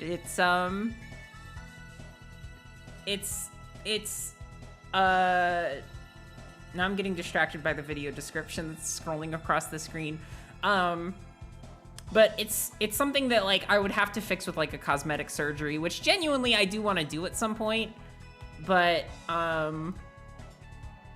like that's a whole fucking bunch of money that I don't have, and may not ever have at anytime soon.